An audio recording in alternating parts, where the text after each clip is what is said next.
They called her the ox in a dress, said she was built wrong, too solid, too plain, too much for a woman who worked with thread and needle. Clara Hale stood in that exposition hall with mud on her skirts and the entire town laughing because men in silk cravats had just thrown her year's work into the dirt like garbage.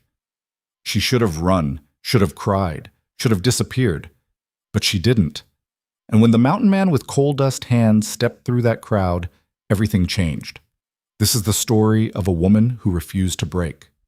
Stay until the end, hit that like button, and comment your city so I can see how far this story travels. The Great Spring Exposition of Fairhaven always smelled the same: beeswax candles, imported perfume, and the particular sourness of people convinced their money made them better than everyone else. Clara Hale had known that smell her entire life, had worked herself half to death trying to earn a place in rooms where it lived, and still, she'd never quite belonged. She adjusted the collar of her brown wool dress, the good one she'd made herself with reinforced seams and practical pockets, and surveyed the disaster unfolding at her exhibition table. Is this supposed to be for humans? The voice belonged to Marcus Whitmore, son of the Whitmore textile empire, a man whose hands had never touched raw wool in his life. He held up one of Clara's winter work coats between two fingers like it might contaminate him. Or are you outfitting livestock now? The small crowd that had gathered laughed. Not the polite titter of society functions. The real, ugly kind of laughter that comes when people smell blood in the water. Clara's jaw tightened.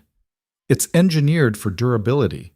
Triple-stitched at the stress points, waxed canvas outer layer, wool lining that won't compress even after. Engineered, Marcus interrupted, and the word dripped with contempt.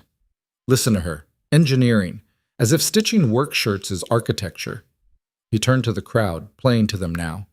Tell me, Miss Hale, do you engineer these potato sacks you wear as well? More laughter.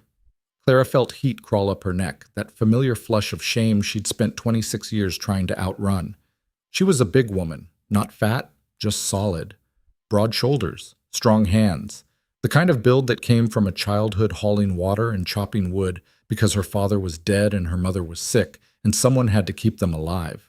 In Fairhaven, where women were supposed to be delicate little birds who fainted at the sight of blood, Clara Hale was a walking offense. The quality speaks for itself, she said, keeping her voice level. Every piece here will outlast anything in your father's factory by 5 years minimum. Quality. Marcus smiled, and it wasn't kind. Is that what we're calling it? He grabbed the entire stack of work shirts from her table, 6 months of late nights and ruined fingertips, and held them up. Ladies and gentlemen, I present to you the future of fashion. Gray, shapeless, built to survive an apocalypse but certain to kill any romance stone dead. The crowd was growing now. Clara could see Josephine Carr in her silk day dress, whispering behind a gloved hand to Adelaide Monroe. Could see Robert Sterling, the bank manager who'd denied her business loan 3 times, shaking his head with that pitying expression that said, I told you so. Put those down, Clara said quietly. Oh, I don't think so. Marcus was enjoying himself now, drunk on the attention. I think these belong exactly where all practical, unfeminine things belong. He walked to the open door of the exhibition hall, the spring mud visible just beyond the threshold, and Clara's stomach dropped. In the dirt, with the other common refuse. He threw them. 6 months of work, her entire inventory for the spring market, landed in the mud with a wet slap that echoed through the sudden silence. For one crystalline moment, nobody moved. Clara stared at her shirts, good, honest work, slowly sinking into the muck. Then Marcus Whitmore started laughing again, and the spell broke. The crowd erupted. Not everyone was cruel. Claire could see a few uncomfortable faces, people looking away, but enough of them were laughing to make it feel like the whole world was in on the joke. Someone said, the ox in a dress, loud enough for her to hear. Someone else made a crude comment about what kind of man would want a woman built like a lumberjack. Clara's hands curled into fists at her sides. Everything in her wanted to run, to disappear, to go home and never show her face in polite society again. That's what they expected. That's what women like her were supposed to do when reminded of their place. Instead, she walked forward. The crowd parted like water as she moved toward the door, toward her ruined work. The laughter was dying down now, replaced by a confused silence. This wasn't in the script. The humiliated seamstress was supposed to flee in tears, not walk calmly toward her destruction. Clara knelt in the mud. It soaked through her skirt immediately, cold and disgusting, but she didn't care. She picked up the first shirt, shook off what mud she could, and folded it carefully. Then the second. Then the third. "Oh, for heaven's sake," Marcus said from somewhere behind her. "Have you no dignity? They're ruined." Clara didn't look at him. She focused on the work. Fold, smooth, stack. The same motion she'd done 10,000 times in her little workshop. The same precision that went into every seam and every hem.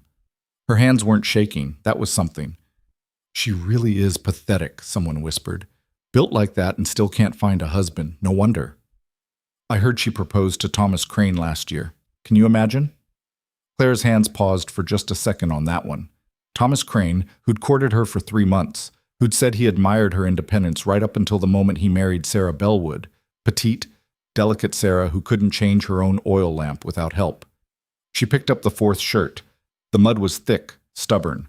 This one might actually be ruined. "Well, this is depressing." Marcus's voice again, closer now.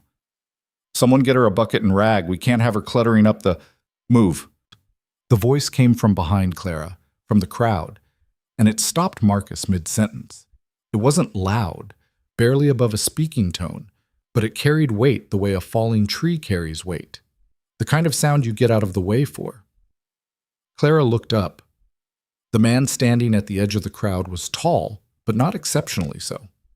What made him noticeable was the way he occupied space, like he'd been carved from the same granite as the mountains that ringed Fairhaven. His clothes were clean but worn, dark wool pants and a canvas work coat with the sleeves rolled up over forearms roped with muscle and old scars. His hands were the color of old leather, permanently stained with something dark. Coal dust, Clara realized. He was a miner. More than that, she recognized him. Everyone in Fairhaven recognized Gideon Rourke, even if they pretended not to.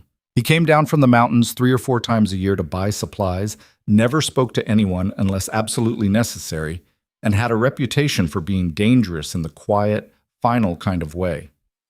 There were stories. A claim jumper who'd tried to take his mine had disappeared. A hired thug from the railroad who'd ended up in the river with both arms broken. Nothing proven. Everything whispered. Gideon Rourke looked at Marcus Whitmore the way you might look at a stain on your boot. And Marcus, who'd been so bold 30 seconds ago, took an involuntary step back. "I said move," Gideon repeated. "This is a private exposition," Marcus tried, but his voice had gone thin. "You can't just..." Gideon walked past him like he didn't exist. The crowd scattered, people suddenly very interested in other exhibition tables, and then he was standing over Clara, looking down at her kneeling in the mud with her ruined shirts. His eyes were gray, she noticed. The color of winter sky. "Those waterproof?" he asked, nodding at the work coat still on her table. Clara blinked. Of all the things she'd expected, pity, disgust, indifference, a product question wasn't on the list. "Yes. Waxed canvas outer layer with a wool interior. They'll shed rain for 8 hours minimum before you need to retreat them." He picked one up, examined the stitching with an attention to detail that surprised her. His hands were enormous, knuckles scarred and crooked, but they moved over the fabric with something close to respect. "How much?" Clara's brain stuttered. $3 each, but I'll take all of them." He reached into his coat and pulled out a leather wallet, counted out bills without looking at them. "The work pants too, and the shirts, all of it." "The shirts are muddy," Clara said stupidly. "I've got a wash tub." He looked at her then, really looked at her, and Clara felt something strange happen in her chest. There was no pity in those eyes, no judgment, just frank assessment, the way you'd evaluate a good tool or a sound horse. Mud comes out, quality stitching doesn't go away. From somewhere in the remaining crowd, Marcus Whitmore made a sound of disbelief. "You can't be serious. That's charity, not commerce." Gideon didn't even glance at him. He counted out more bills, far more than Clara's entire inventory was worth even before the mud incident, and held them out to her. "Not charity," he said. "Investment. You do custom work." Clara took the money with numb fingers. It was more than she'd made in the last 6 months combined. Yes, what do you need? Gear for a mining crew, 20 men, hard conditions, canvas pants that won't rip when you're crawling through rock, shirts that'll keep you warm at night and cool during the day, work gloves that last more than a week. He paused. You can do that? She should say no. Should tell him she was a seamstress, not an industrial outfitter, that she worked alone in a tiny shop with one sewing machine and a prayer. Should explain that she'd never made gear for actual manual labor, that her experience was limited to what she could teach herself from books and trial and error. Instead, she heard herself say, yes. Gideon nodded once, satisfied. Then he did something that made the remaining crowd gasp. He knelt down in the mud beside her. His knees hit the muck with a wet sound, staining his work pants instantly, and he started picking up the scattered shirts with the same methodical care Clara had been using. No hesitation, no concern for the expensive coat that was now probably ruined. He just worked, steady and efficient, until all 6 shirts were retrieved and stacked neatly in his arms. You'll need to come see the operation, he said, standing and offering her a hand up. Understand what you're making for. Can you ride? Clara stared at his outstretched hand. Scarred knuckles, permanently stained fingers, a grip that probably could crush stone. She thought about Thomas Crane's soft merchant hands, about Marcus Whitmore's manicured nails, about every man in Fairhaven who'd looked at her like she was a mistake that needed correcting. She took Gideon's hand. His grip was exactly as strong as she'd imagined, but careful. He pulled her to her feet like she weighed nothing. I can ride, she said. Good. He loaded the shirts into her arms, then grabbed the rest of her inventory from the table. Work coats, pants, the heavy canvas apron she'd been experimenting with. The entire display, now his. I leave in 2 hours, Northgate. Bring what you need for a week in the mountains. A week? Clara's voice cracked slightly. You want to make gear that works? You need to see what works. He turned to leave, then paused. You coming or not? It wasn't really a question, more like a dare. Clara looked at the exhibition hall, at Marcus Whitmore standing slack-jawed by the door, at Josephine Carr clutching her pearls, at Robert Sterling shaking his head in disapproval. She looked at the mud on her skirt, at the money in her pocket, at the mountain man waiting with the patience of stone. She thought about her tiny workshop, her daily humiliations, the suffocating weight of a town that had decided exactly who she was allowed to be. I'm coming, she said. Gideon almost smiled. It was just a slight pull at the corner of his mouth, gone so fast Clara might have imagined it. Then he walked out of the exhibition hall, carrying her entire inventory like it weighed nothing, and Clara Hale followed him into the spring sunshine. Behind her, the whispers started immediately. Scandalous. Improper. Dangerous. Going into the mountains alone with a man like that, what did she expect would happen? Clara didn't look back. The 2 hours passed in a blur of panicked preparation.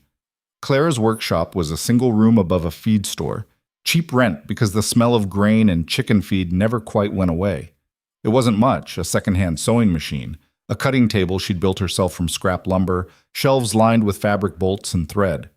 Every piece of it bought with money scraped together from jobs nobody else wanted, mending work clothes, fixing torn sails for fishing boats, the unglamorous, invisible labor that kept Fairhaven running. She moved through the space now with quick efficiency, grabbing what she'd need, her good scissors, the leather sewing kit her mother had given her before she died, fabric samples, measuring tape, a pencil and the small notebook where she sketched designs. Clothes were harder. Clara owned 3 dresses, all of them practical wool in shades of brown and gray. She packed 2, along with her warmest stockings and the sheepskin-lined boots she'd made last winter. A week in the mountains meant cold nights, even in spring. She was rolling up her bedroll when someone knocked. It's open, she called, expecting her landlord come to complain about the noise. Instead, Eliza Fenton slipped inside and closed the door quickly behind her. Eliza worked at the general store, one of the few people in Fairhaven who'd ever been genuinely kind to Clara. She looked worried now, twisting her hands in her apron. Is it true? Eliza asked. You're leaving with Gideon Rourke? For a week. It's a business arrangement. Clara. Eliza stepped closer, lowering her voice. People are saying You know what people are saying. A woman alone with a man in the wilderness, it doesn't matter if it's business or not. Your reputation, my reputation. Clara laughed, and it came out harder than she intended. Eliza, my reputation in this town is the ox in a dress. What exactly am I protecting? That's not fair. You have friends here, people who care about you. Do I? Clara turned to face her. Name one person who stood up for me today. One. Because I was there, in that hall, on my knees in the mud, and I didn't see anyone. Eliza's face crumpled. I didn't know it was happening. If I'd been there, you'd have done what?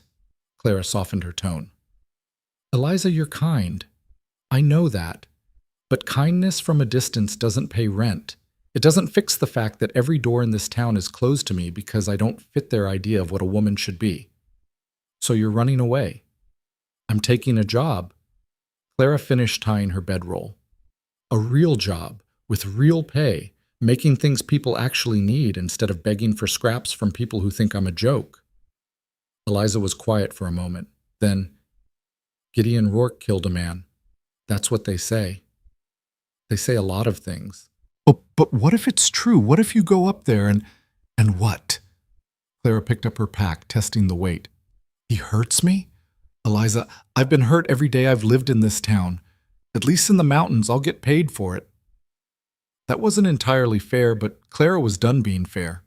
Fair was what got you thrown in the mud while people laughed. Fair was dying slowly in a town that would never see you as anything but wrong. Eliza pulled something from her apron pocket, a small knife in a leather sheath. Take this. Please, just in case. Clara took it, touched despite herself. Thank you. Come back, Eliza said quietly. Even if you hate it here. Come back so I know you're all right. Clara promised, even though she wasn't sure it was a promise she'd keep. What? The north gate of Fairhaven was little more than a gap in the low stone wall that ringed the town, a formality left over from days when people still worried about wild animals. Gideon was waiting there with 2 horses, both sturdy mountain breeds with thick legs and patient eyes. He looked Clara up and down when she approached, taking in her pack and bedroll, and nodded once. You travel light. Good. He gestured to the smaller of the 2 horses, a gray mare with a white blaze on her face. That's Ash. She's steady, won't spook easy. Clara approached the mare carefully, let her smell her hand before touching her neck. The horse wafted warm breath against her palm. Hello, girl. You really can ride? Gideon asked. My father had a farm. Before. Clara swung up into the saddle with an ease that answered the question. The familiar weight of a horse beneath her was almost comforting, one skill from her childhood that Fairhaven's polite society hadn't managed to make her ashamed of. Gideon mounted his own horse, a massive dark bay that looked like it could carry a house, and they started north. Fairhaven disappeared behind them within the first mile. The road, really just a wide trail, climbed steadily into the foothills, leaving behind the neat farms and ordered streets for something wilder. Pine trees crowded close. The air smelled different up here, sharp with resin and cold stone. They rode in silence for the first hour. Clara kept expecting Gideon to say something, explain where they were going, what he expected, the terms of the arrangement. But he just rode, easy and relaxed in the saddle, occasionally checking over his shoulder to make sure she was keeping up. Finally, Clara's curiosity won. How far is your mine? Another 4 hours at this pace. His voice was rough from disuse, like he didn't talk much in general. We'll stop once to water the horses. And your crew? 20 men, you said? Give or take. Some stay year-round, others come and go with the seasons. He glanced back at her. They're rough. Miners, drifters, men who don't fit anywhere else. No polite society manners.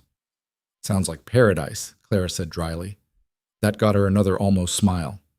You'll fit in better than you think. They rode on.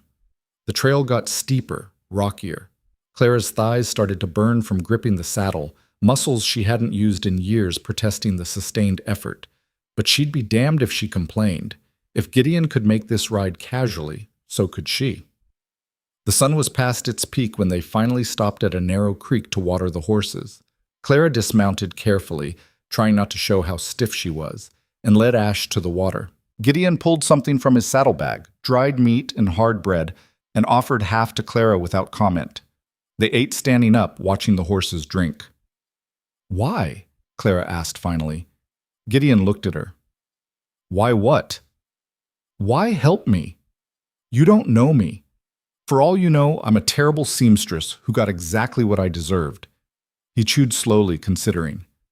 "Saw your stitching. Triple reinforced stress points, waxed waterproofing, engineered fit. That's not amateur work." He paused. "Also saw you take that humiliation without breaking. Most people would have run. You folded your shirts." "I was being stubborn." "Stubborn is useful in the mountains." He took another bite. "Besides, those merchants were assholes." Clara choked on her water. She'd never heard someone state it so plainly, with no pretense or politeness. Just flat truth. "Yeah," she managed. "They were." "Life's too short to let assholes win," Gideon said. He finished his food and mounted back up. "You ready?" Clara's legs screamed in protest at the thought of 4 more hours riding, but she climbed back into the saddle anyway. "Ready." The afternoon stretched long. The trail got narrower, more treacherous.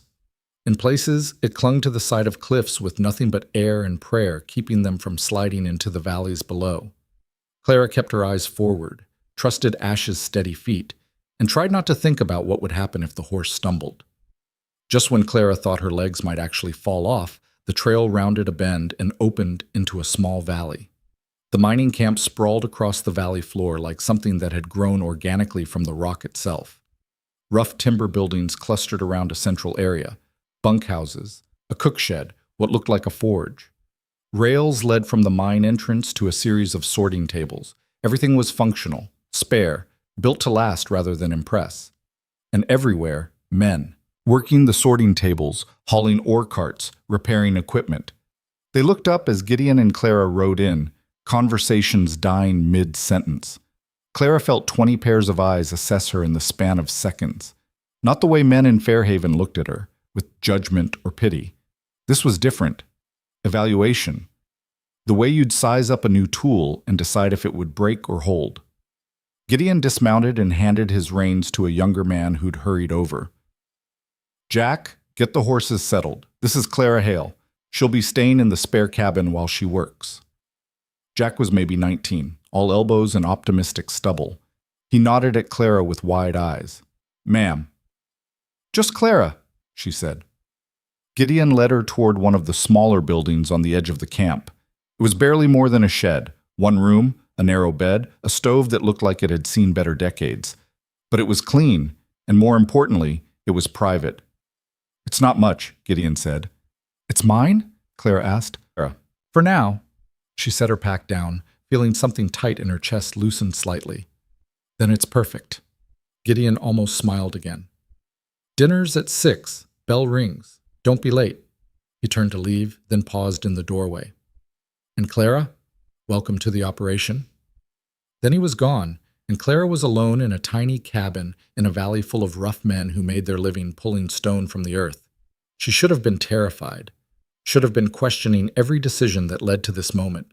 Instead, she unpacked her sewing kit, tested the light from the small window, and felt something she hadn't experienced in years. Hope. The dinner bell was an old piece of rail iron hanging from a post, and when someone hit it with a hammer, the sound cut through the valley like a blade. Clara had been attempting to get the wood stove in her cabin working. The damper was stuck and smoke kept backing up into the room, but she abandoned the effort and headed toward the cook shed with watering eyes.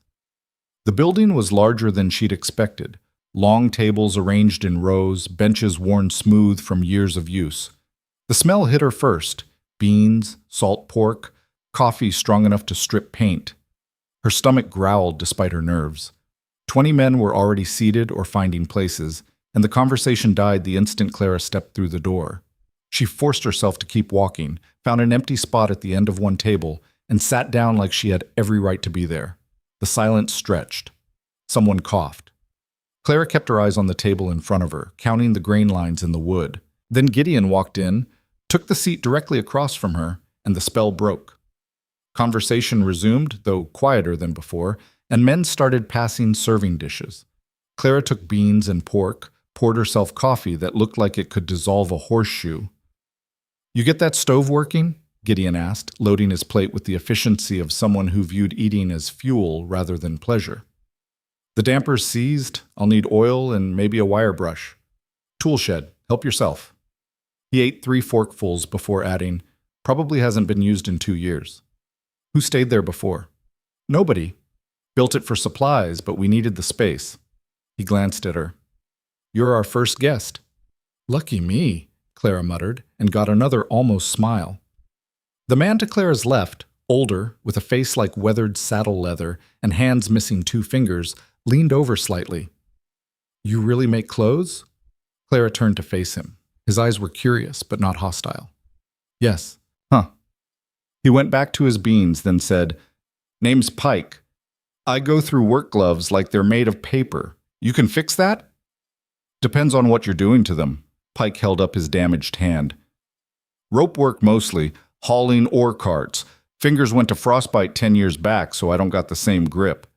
Gloves slip, wear through fast." Clara studied his hand, her mind already working through solutions. "I could add a leather palm patch with cross-stitching for grip, maybe a wrist strap to keep them secure." "That'd work?" "Won't know until I try." Pike grunted, which Clara took as approval, and went back to his food. Across the table, a younger man with a thick Scottish accent spoke up. "What about shirts? I'm tired of cotton that soaks through and stays wet all day." "Wool blend," Clara said. "Stays warm even when damp. Bit more expensive, but it'll last 3 times as long." "I'll take 2. "3," said someone else down the table. "Can you make them bigger in the shoulders?" Another voice. "Every shirt I got binds when I'm swinging a pick." Clara pulled out her notebook and pencil, started writing. "I'll need measurements, all of you. Height, chest, shoulder width, arm length." She looked up. "Anyone here know their numbers?" Silence. "Right," Clara said. "I'll measure you myself. Tomorrow, after you finish work. Line up outside my cabin." "Like hell," someone muttered. "I ain't standing around getting measured like a prize pig." Gideon's fork stopped halfway to his mouth. He didn't look up, didn't raise his voice, just said, "You want clothes that fit, or you want to keep wearing shirts that fall apart every 3 months?" The mutterer went quiet. "She's here to work," Gideon continued, still focused on his plate. "You give her what she needs to do it right, or you don't complain when your gear fails." "Yes, sir," came the subdued reply. The rest of dinner passed with men approaching Clara one by one, describing problems with their current gear: pants that tore at the knees, boots that leaked, coats too heavy for summer, too thin for winter. Every complaint was a puzzle, and Clara found herself getting excited despite the exhaustion settling into her bones. This was work, real work, not begging for commissions or accepting charity jobs from people who pitied her. These men needed what she could make, and they'd pay for quality. After dinner, Clara helped clear plates. There was no kitchen staff. Everyone just cleaned up after themselves, and then escaped back to her cabin before the exhaustion could catch up with her.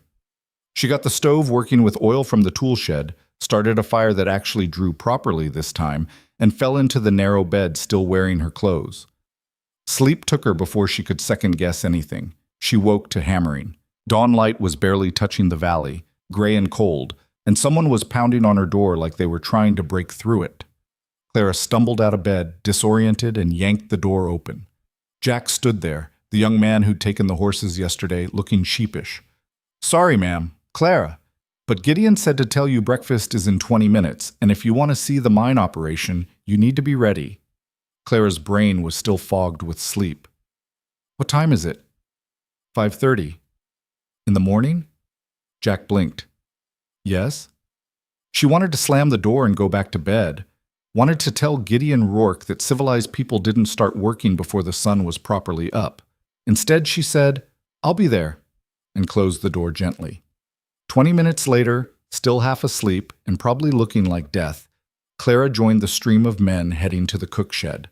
Breakfast was porridge, more coffee, and bread so hard it could be used as a weapon. She ate mechanically, too tired to taste anything. Gideon appeared at her elbow. "You ready?" "For what?" "To see what you're making gear for." He headed for the door, clearly expecting her to follow. The mine entrance was a dark mouth carved into the mountainside, timber supports framing it like teeth. Rails led inside, disappearing into black.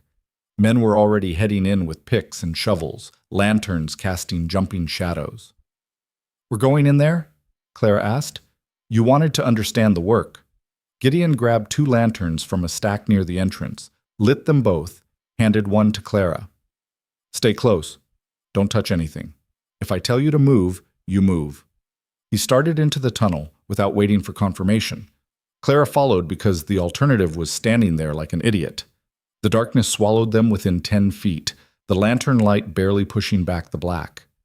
The air changed immediately, colder, damp, tasting of stone and something metallic. The tunnel sloped downward, the ceiling low enough that Clara had to duck in places. "Watch your step," Gideon said. The rail ties were uneven, easy to trip over. They walked for what felt like forever, but was probably only 5 minutes. The tunnel branched, split into multiple passages. Water dripped somewhere in the dark. Clara's heart was hammering, her breathing too fast. "How far down does this go?" she managed. "This level, about 300 feet. We've got 2 more below that."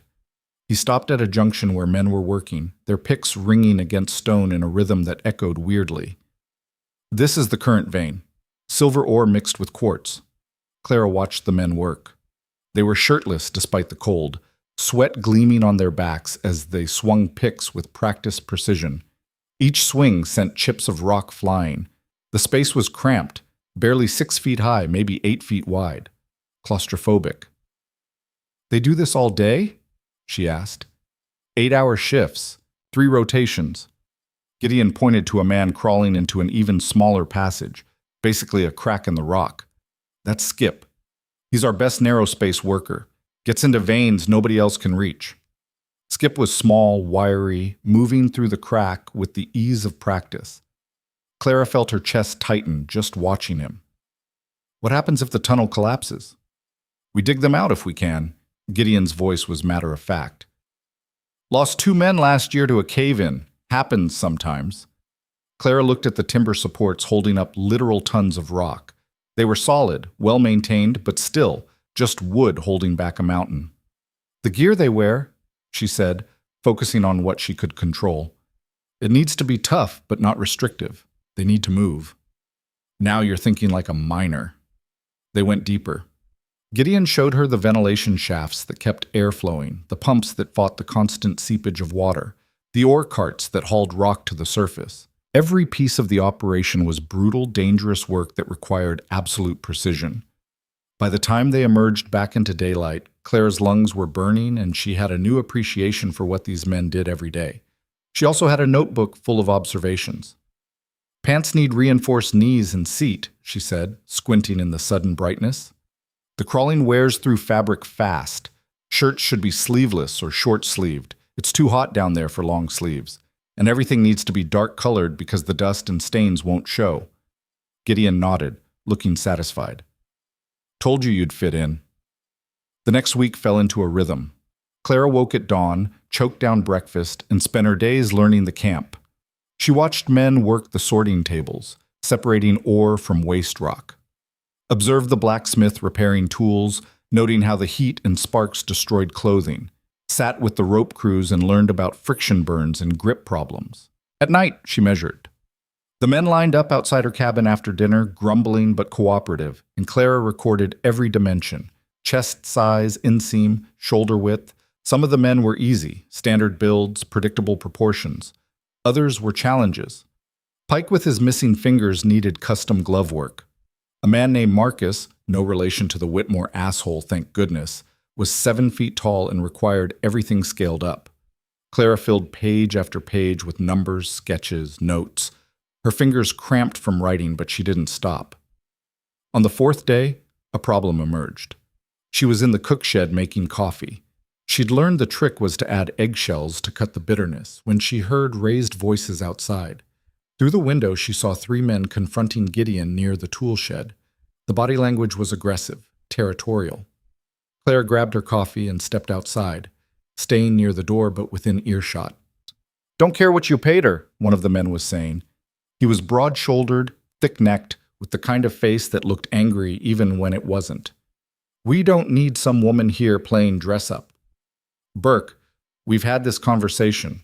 Gideon's voice was level, patient in the way that suggested his patience was nearly gone. "And I'm having it again." Burke stepped closer. "You want to waste money on fancy clothes? That's your business. But don't expect us to pretend we need her here. The gear you're wearing is falling apart. So we'll buy new gear from the supply house, like we always have, which lasts 3 months and costs twice as much." Gideon crossed his arms. "Clara's work is better." "Clara," Burke said mockingly. "You on a first-name basis with all your charity cases, boss?" The air went very still. The two men flanking Burke shifted uncomfortably. Gideon took one step forward and Burke actually backed up, stumbling slightly. "Careful," Gideon said quietly. "I'm just saying what everyone's thinking." Burke recovered, trying to save face. "We're minors, not fashion models. We don't need her here taking up space and resources." "Then leave." Burke blinked. "What?" "You don't like how I run this operation? Pack your gear and get out." Gideon's voice didn't rise, didn't change tone at all. "I'll pay you through today, but I'm not arguing about this." "You're choosing her over men who've been here for years?" "I'm choosing quality work over bullshit complaints." Gideon turned away, dismissing him. "Your call, Burke." Burke stood there, face reddening, clearly trying to decide if his pride was worth losing his job over. Finally, he spat on the ground and stalked off toward the bunkhouse, his companions following. Clara stayed by the cook shed, gripping her coffee cup. She'd heard every word. Part of her wanted to march over to Burke and defend herself, prove she wasn't charity or a waste. Another part, the part that had survived 26 years in Fairhaven, knew that would just make things worse. Gideon glanced over, met her eyes for a moment, then went back to whatever he'd been doing before the confrontation. Clara returned to her cabin and worked twice as hard. By the end of the first week, she had patterns drafted for work pants, 3 different shirt designs, and a prototype glove system for Pike. She'd also reorganized the camp's supply shed, which had been a disaster of mismatched equipment and no inventory system, and set up a proper workspace in her cabin with a cutting table made from scrap lumber. The protests from Burke continued but grew quieter. A few other men were clearly on his side, giving Clara suspicious looks or making comments just loud enough for her to hear, but most of the crew was warming up, especially after she finished her first commission. Pike's gloves took her 3 attempts to get right. The first pair had the grip she wanted, but the wrist strap was too tight. The second pair had better fit, but the stitching wasn't strong enough. The third pair, reinforced palms, flexible fingers, a strap system that distributed pressure evenly, worked. Pike tested them hauling ore carts for a full shift, then came to her cabin that night and dropped $2 on her work table. "They're good," he said. "Really good. Make me 3 more pairs." Word spread. Within 2 days, Clara had orders for 12 pairs of gloves, all custom variations based on different needs. A man named Chen wanted thinner leather for detail work. Marcus needed everything sized up. Someone else needed fireproof palms for forge work. Clara worked until midnight every night, her fingers cramping, eyes burning from lantern light. But the money kept coming. Real money. More than she'd ever made in Fairhaven. On the 10th day, the laundry situation came to a head. The camp had no dedicated laundry system. Men washed their own clothes when they remembered, which meant most of them were wearing shirts stiff with dried sweat and pants that could probably walk on their own. The smell in the bunkhouse was legendary. Clara was eating breakfast when she heard someone complaining about it. "I swear the rats are avoiding my bunk because it smells so bad," Jack was saying miserably. "I don't even know how to wash this stuff properly." "Just throw it in the creek," someone suggested. Tried that. It froze. Clara looked at the group of young miners, none of them older than 25, all of them clearly struggling with basic domestic tasks. An idea formed. After breakfast, she found Gideon in the mine office, reviewing ore assay reports. "I want to reorganize the laundry system," she said without preamble. Gideon looked up. "We don't have a laundry system." "Exactly. That's the problem." She laid out her plan. A designated wash area with proper tubs and boiling capacity. A drying line. Most importantly, a rotation where men contributed a small amount each week, and Clara would manage the whole operation. "You want to add laundry to making clothes?" Gideon asked. I want to make sure the clothes I make don't rot off people's backs in 3 weeks because they don't know how to clean them. Clara pulled out her notebook, showed him the numbers. At 50 cents per man per week, that's $10 weekly. It'll pay for supplies and my time, plus give the men one less thing to worry about. Gideon studied the figures, then looked at her. You're building an empire here. I'm solving problems. She met his eyes. That's what you brought me here for, isn't it? Actually, I brought you here to make pants. The pants won't matter if nobody can maintain them properly. He almost smiled. Fine. Set it up. But the men have to agree to pay. They agreed, even Burke, though he made a show of complaining about it first. By the end of the week, Clara had a functioning laundry operation and had learned more about stain removal than she'd ever wanted to know. Coal dust was the worst. It got into everything and never fully came out. The second week brought different challenges. Clara had been sleeping poorly. The cabin was drafty, the bed was essentially a plank with minimal padding, and the mountain cold was relentless. She woke up the 14th day with a cough that wouldn't stop and a headache that felt like someone was driving nails into her skull. She made it through breakfast by sheer willpower, but by mid-morning she was dizzy and her hands were shaking too much to cut fabric accurately. She was attempting to draft a pattern when someone knocked. Come in, she rasped, then immediately regretted speaking because it triggered another coughing fit. Gideon stepped inside, took one look at her and frowned. You're sick. I'm fine. You look like death. He felt her forehead with the back of his hand, clinical and impersonal. You're burning up. I just need more coughing. Clara's vision swam. You need to lie down before you collapse.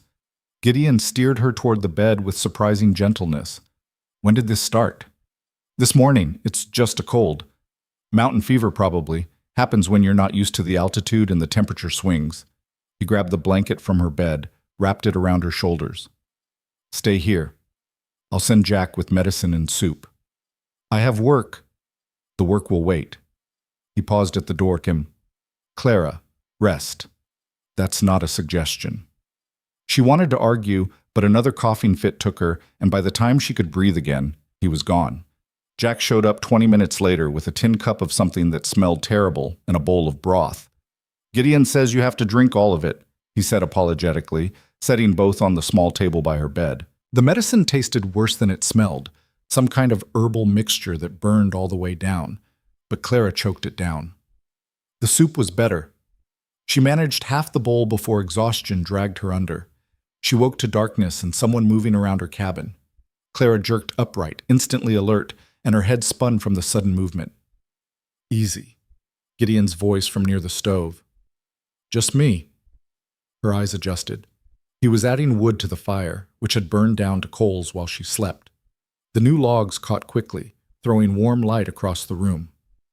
What time is it? Clara asked. Past midnight.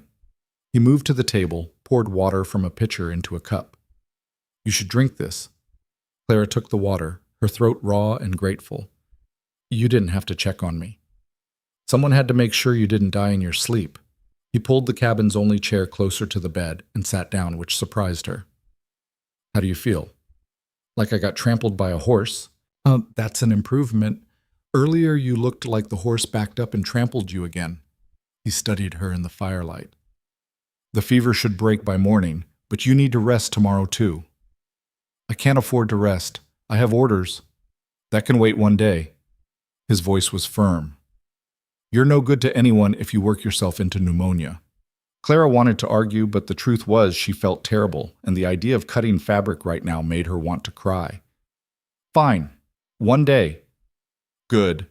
Gideon stood to leave, then hesitated. You're tougher than you look, Clara Hale, but even tough people need to know when to stop. Is that what you do? Stop when you need to? No, he admitted, but I'm a hypocrite. That startled a laugh out of her, which turned into more coughing. By the time she could breathe again, he was gone, and she was alone with the fire and the sound of wind outside. The fever broke the next morning, just like Gideon said it would. Clara felt weak and shaky, but the headache was gone and her cough had settled into something manageable. She spent the day organizing her notes and planning the next round of production, staying in bed because Gideon had made Jack check on her 3 times, and she didn't want to deal with the lecture. By the third week, Clara had found her rhythm. Up at dawn, breakfast with the crew, mornings spent on production work, afternoons on fittings and repairs, evenings on laundry management. It was brutal, exhausting labor, but it was hers. Nobody questioned her right to be there anymore, not even Burke, who'd grudgingly admitted her glove work was better than anything he'd bought from the supply house. She'd also started noticing things about the camp that had nothing to do with clothing. The food, for instance, was terrible, not because the cook, a grizzled man named Otto who'd lost an eye in a mining accident years ago, couldn't cook, but because the ingredients were limited and boring. Beans, salt pork, flour, coffee. Same thing every day. "Where do you get supplies?" Clara asked Otto one afternoon while helping prep dinner. "Trader comes up once a month from the valley, brings whatever he's got." Otto shrugged. "We're not exactly in a position to be picky. What if you gave him a list, specific items you need?" He'd charge extra for special requests. Clara thought about the money she was making, the small surplus building up. What if someone else paid for it? Otto looked at her with his one good eye. "You trying to improve camp morale through vegetables? Is it working?" "Depends on if you can actually get the trader to bring something besides beans." The trader, it turned out, was a weasel-faced man named Silas, who drove a wagon up the mountain road once a month and charged extortionate prices because he knew the miners had no other options. Clara met him on his next visit, watched him unload the same boring staples, and made a decision. "I need to add to your next order," she told him. Silas looked her up and down with a smirk. "Well now, Gideon finally got himself a woman up here. Wondered how long that would—" "I'm a seamstress," Clara interrupted, her voice flat. "I make the gear for this camp, and I need supplies." The smirk faded slightly. "What kind of supplies?" She handed him a list she'd prepared. Fabric, thread, needles, the materials she needed to keep production going, but also dried vegetables, spices, salt that wasn't full of rocks, real coffee beans instead of the burned garbage he'd been selling them. Silas whistled at the length. "This'll cost." "I'll pay." Clara counted out bills. "Half now, half on delivery. And if you try to cheat me on quality, I'll make sure everyone in this camp knows you're a fraud and they should find another supplier." He looked at the money, looked at her, and apparently decided she was serious. "You got yourself a deal, miss." The supplies arrived 3 weeks later. Otto nearly cried when he saw actual onions and carrots. That night's stew was the best meal the camp had eaten in months, and Clara earned genuine smiles from men who'd been suspicious of her not that long ago. But the real test came at the end of the third week, when Burke's patience finally ran out. Clara was working late in her cabin, finishing a rush order for winter coats. The temperature was dropping faster than expected when her door slammed open. Burke stood there, drunk and furious. 2 of his friends lurked behind him, equally drunk but less committed. "This is your fault," Burke slurred, pointing at her. Clara stood up slowly, putting the work table between them. "What is?" "Gideon. He's changed. Used to be we ran this place like men. Now everything's about systems and organization and asking permission." He stepped inside and Clara could smell the whiskey on him. "It's because of you. Coming up here, reorganizing everything, making us look like we don't know what we're doing." "You're drunk," Clara said evenly. "Go sleep it off." "Don't tell me what to do." He grabbed the edge of her work table, shoved it aside. Fabric and scissors clattered to the floor. "You think you're so smart. Think you're better than us." "I think you're about to do something stupid." Clara's hand found the small knife Eliza had given her, tucked in her pocket. She didn't pull it out, but knowing it was there helped. "Leave now." "Or what?" Burke laughed. "You gonna fight me? You're just a—" The door slammed open again, hard enough to bounce off the wall. Gideon filled the doorway, and the temperature in the cabin seemed to drop 10 degrees. He didn't say anything, just looked at Burke with those gray winter eyes, absolutely still. Burke sobered up fast. "Boss, I was just out. She's been out. Now." Burke scrambled backward, his friends already fleeing. He paused at the door, trying to salvage some dignity. "This ain't over." "Yes," Gideon said quietly. "It is. Pack your things. You're done here." "You can't." "I just did. You've got until dawn to clear out." Gideon stepped aside, giving Burke room to leave. After that, you're trespassing. Burke left, cursing under his breath. His friends scattered. Gideon closed the door, surveyed the mess Burke had made, and started picking up scattered fabric. Clara joined him, her hands still shaking slightly from adrenaline. "Thank you," she said quietly. "Don't thank me. You had it handled." He set a bolt of canvas back on the table. "But Burke's been a problem for months. This gave me an excuse to deal with it." They worked in silence, restoring order. When everything was back in place, Gideon headed for the door, then paused. "You planning to stay?" he asked. Clara looked at him, surprised. "Here? At the camp?" "The week's up. More than up. You've got enough observations to make gear from Fairhaven." He met her eyes. "But you're good here. The men respect you. The camp runs better. So I'm asking, you staying or going?"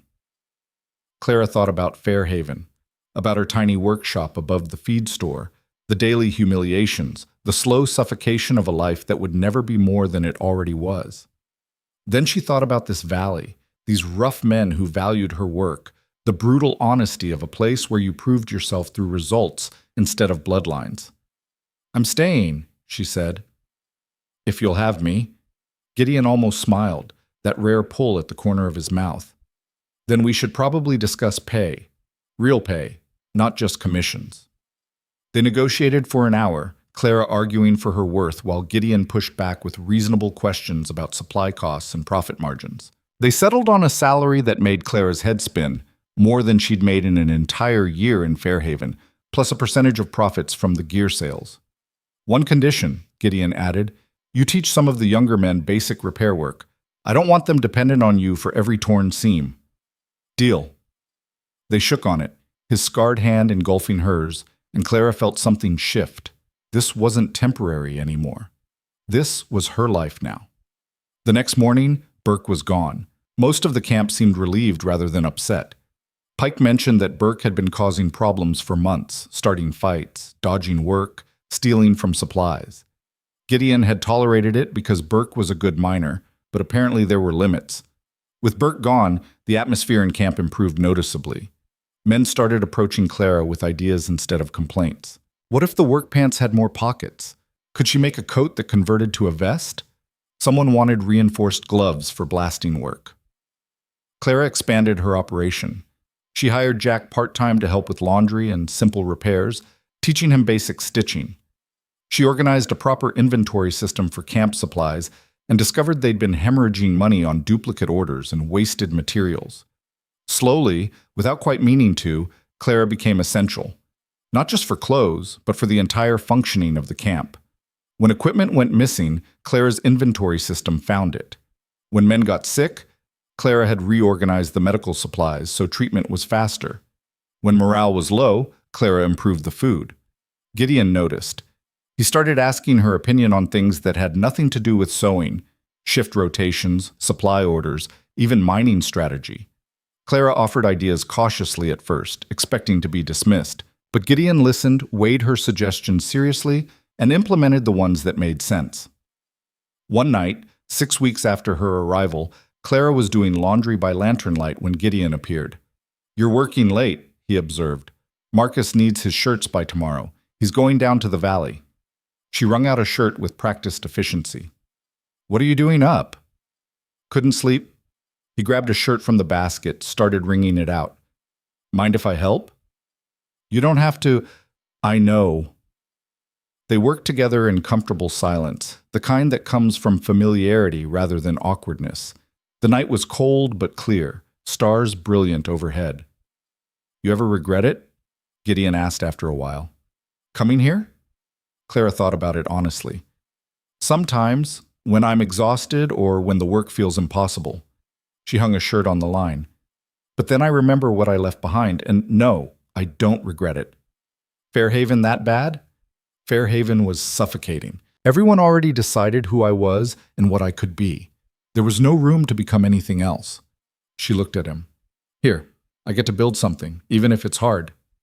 Gideon nodded, understanding in a way that suggested he'd felt something similar. "You've changed this place, you know, for the better." "The camp or you?" Both, probably. He finished the last shirt, stepped back from the line. I spent 10 years up here alone. Well, not alone, with the crew. But keeping distance. Easier that way. Easier than what? Than caring what happens to people. He looked at the camp, the scattered buildings, the mine entrance dark against the mountain. You lose people in this work. Cave-ins, accidents, sickness. Getting attached just makes it hurt more. Clara heard what he wasn't saying. But you're attached anyway. Yeah. He met her eyes. Apparently I'm bad at my own rules. There was something in that look, something that made Clara's heart beat faster. But before she could figure out what to say, a bell started ringing from the mine entrance. 3 fast peals, which meant trouble. They both ran. Men were already pouring out of the bunkhouse when Clara and Gideon reached the mine entrance.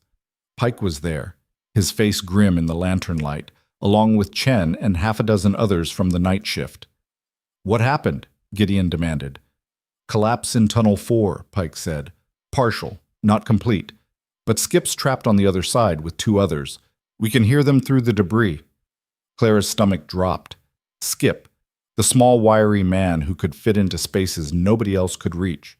She'd made him custom work clothes just last week, pants with reinforced patches because he was always crawling through narrow gaps. How bad? Gideon was already moving toward the mine entrance, grabbing a pickaxe from the equipment rack. Bad enough. The support timber cracked and brought down maybe 3 tons of rock. Could bring down more if we're not careful digging through. Pike followed, the rest of the crew grabbing tools and lanterns. Marcus is already down there assessing. Clara stood frozen for a moment, useless, then ran back to her cabin. She grabbed every lantern she had, spare oil, the medical kit she'd reorganized 2 weeks ago, and a canteen of clean water. Her hands shook as she worked, but she forced them steady. By the time she reached the mine entrance again, most of the crew had descended. Only Jack remained topside, looking pale and terrified. Should I go down? He asked. No, Clara said, making a decision. You stay here. Someone needs to coordinate if they need more supplies or help. She thrust half the lanterns at him. Keep these ready. If anyone comes up needing medical attention, you know where the kit is in my cabin. But what are you? Clara was already heading into the tunnel, following the glow of lanterns ahead. The darkness swallowed her immediately, familiar now after 6 weeks of occasional mine visits, but no less oppressive. She moved quickly, careful of the uneven rail ties, one hand trailing along the damp stone wall. The tunnel branched, and she followed the sound of voices, the ring of metal on rock. Down, always down, the air getting thicker and harder to breathe. Her lantern created jumping shadows that made the walls seem to move. She found them in Tunnel 4, a crowd of men facing a wall of broken rock and shattered timber. The collapse had sealed the passage almost completely, leaving only small gaps where air could flow through. From beyond the debris came voices, muffled but audible. Can't move it from this side? Timbers cracked clean through. Gideon was on his knees near the base of the collapse, his face pressed close to a gap in the rocks. Skip, can you hear me? A pause, then a voice from the other side, thin but steady. Yeah, boss, we're okay. Banged up, but nothing broken. How much air you got? Hard to say. Enough for now, but it's getting warm in here. Gideon pulled back, looked at Marcus, who was examining the collapse with a practiced eye. Marcus was the biggest man in the crew, 7 feet of solid muscle, but he moved around the debris with surprising delicacy, testing stones, checking for instability. If we dig straight through, the whole thing could come down, Marcus said quietly. The timber that cracked is still holding weight. We move the wrong rock and it shifts. So what do we do? Pike asked. Shore it up first. New timber supports to take the weight, then we clear the debris stone by stone. Marcus pointed to a section near the top. But it'll take time. 6 hours minimum, maybe 8. Skip doesn't have 8 hours, someone said. He's got less if we bring the whole tunnel down on him trying to rush, Gideon snapped. He turned to the crew. Marcus, take 4 men and start cutting timber supports. Pike, you're on debris removal once the shoring is done. Chen, I need you to organize shifts. No one works more than 30 minutes at a time. This air is already thin. The rest of you get the tools we need down here. Men scattered to their assignments. Clara found herself standing there holding lanterns and medical supplies, desperately wishing she could do something useful. Gideon noticed her. "You shouldn't be down here. Neither should you, if we're being precious about safety." She set down the lanterns where they'd provide the most light. "What can I do?" "Go back up. If this goes wrong, you'll need someone topside who knows what happened and can organize help." Clara met his eyes. "Jack's up there. He's 19 and terrified. I already told him what to do." Gideon looked like he wanted to argue, but Marcus called for help positioning timber, and the moment passed. He moved to help, leaving Clara standing in a tunnel deep underground while men worked frantically to save 3 of their own. The next 6 hours were the longest of Clara's life. She made herself useful where she could, ran messages between the crew and Jack topside, organized the water supply so men coming off shift could drink, helped Chen track who was working and when they needed to rotate out, held lanterns so men could see while they worked. The shoring went slowly. Each timber support had to be precisely measured, cut, and positioned to take weight without disturbing the collapse. One mistake could kill everyone in the tunnel. Marcus worked with absolute focus, his huge hands somehow gentle as he wedged support beams into place. Clara knelt by the gap where Gideon had spoken to Skip earlier, pressed her face close. "Skip, you still with us?" A long pause. Then, weaker than before, "Still here. Getting harder to breathe, though. We're working as fast as we can. Marcus is shoring up the tunnel now. Tell him—" Skip's voice broke into coughing. "Tell him not to rush. I'd rather suffocate than get crushed." "Nobody's getting crushed or suffocated," Clara said with more confidence than she felt. "Just hold on." She pulled back and nearly collided with Gideon, who'd been standing right behind her. "How is he?" Gideon asked. "Scared, running out of air." Clara kept her voice low. "How much longer?" "Marcus says another hour on the shoring, then we can start clearing debris. Maybe 3 hours total, if we're lucky." 3 hours. Clara looked at the wall of rock, thought about 3 men on the other side slowly suffocating, and felt helpless rage build in her chest. There had to be something she could do, some way to help that didn't involve just standing around holding lanterns. Then she remembered something Skip had said weeks ago, showing her the narrow passages he crawled through. The mine was riddled with small ventilation shafts and exploratory tunnels, most of them abandoned but still open, some connected to active tunnels, creating airflow. "The ventilation system," Clara said suddenly. "Could we get air to them through another tunnel?" Gideon frowned. "What do you mean?" "Skip showed me the ventilation maps. There are shafts all through this mountain. If we could find one that connects near where they're trapped, we could at least get them fresh air while we dig." "Those maps are in the office," Pike said, overhearing. "But most of those old tunnels are unstable, haven't been maintained in years." "It's still worth checking," Clara insisted. "If we can buy them more time—" "Go," Gideon said, making the decision. "Pike, go with her. Check the maps, see if there's anything that connects to Tunnel 4, but Pike—" He grabbed the older man's arm. "Don't let her do anything stupid." "Wouldn't dream of it, boss," Pike said dryly. They climbed back to the surface, Clara's legs burning from the ascent. Jack was waiting anxiously, surrounded by spare lanterns and coiled rope. "Any news?" he asked. "They're alive. We're working on it." Clara didn't stop moving, heading straight for the mine office. Pike kept pace, his breathing labored but steady. The office was a mess of paperwork and rock samples, but the maps were pinned to one wall. Clara scanned them, trying to make sense of the maze of lines representing tunnels, shafts, and abandoned exploratory digs. "Here," Pike said, pointing to a section. "Tunnel 4 runs along this vein, and this—" His finger traced a thinner line. "This is ventilation shaft 7. Runs parallel, maybe 15 feet over." "Does it connect?" "Not directly. But there's an old exploratory tunnel here that might link them. Maybe." Pike studied the map, his face skeptical. "But that's from 8 years ago. Could be collapsed, could be flooded, could be full of bad air that'll kill you before you get 20 feet in. Or it could get air to Skip and the others while we finish the rescue." Clara was already calculating.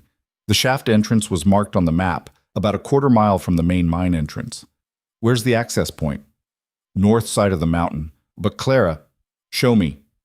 Pike looked at her for a long moment, then sighed. "You're as stubborn as Gideon. Fine. But we test the air first, and if it's bad, we turn back. Understood? Understood. They gathered supplies: rope, lanterns, a canary in a small cage for testing air quality, and a pickaxe in case they needed to clear minor debris. Jack wanted to come, but Pike ordered him to stay and relay messages if needed. The climb around to the north face of the mountain was treacherous in the dark. Clara slipped twice on loose scree, caught herself both times with her hands scraped raw. Pike moved with the confidence of someone who'd walked these paths 100 times, but even he was breathing hard by the time they reached the ventilation shaft entrance. It was smaller than Clara expected, barely 4 feet high, half hidden by brush and fallen rock. Pike cleared the entrance while Clara held the lantern, then lowered the canary in its cage into the opening. They waited. The canary hopped around its cage, chirping occasionally. "Air's good enough," Pike said. "For now, but these old shafts can have pockets of bad air. We see the bird acting strange, we get out fast." Clara nodded, not trusting her voice. Now that they were here, about to crawl into an abandoned tunnel that might collapse or suffocate them, her earlier confidence felt insane. But the alternative was doing nothing while Skip and the others died. Pike went first, pulling himself into the shaft with a grunt. Clara followed, the space immediately claustrophobic. The shaft was barely wide enough for her shoulders, the ceiling so low she had to crawl on her belly. The rock was damp and cold against her hands. They moved slowly, Pike checking for stability, Clara following with the lantern and canary. The shaft descended at a slight angle, water dripping somewhere ahead. Every few feet, Pike would stop and test the air, making sure the canary was still active. Time lost meaning. Clara's world narrowed to the circle of lantern light, the scrape of rock against her clothes, the sound of Pike's breathing ahead of her. Her shoulders ached, her knees were bruised, but she kept moving. "Hold up," Pike said suddenly. Clara froze. Ahead, Pike was examining something in the lantern light. The shaft had opened slightly into a small chamber where 3 tunnels intersected. "This is the old exploratory junction," Pike said. "According to the map, we want the middle tunnel. Should connect to the ventilation system near Tunnel 4. Should. Clara didn't like that word. And if it doesn't? Then we wasted time and scared ourselves for nothing. Pike checked the canary again, then started into the middle tunnel. "Come on!" This tunnel was slightly larger, tall enough to crouch rather than crawl. They moved faster, Clara's hope building with each foot of progress. Then Pike stopped so suddenly, Clara nearly crashed into him. "What?" she asked. "Listen." Clara held her breath.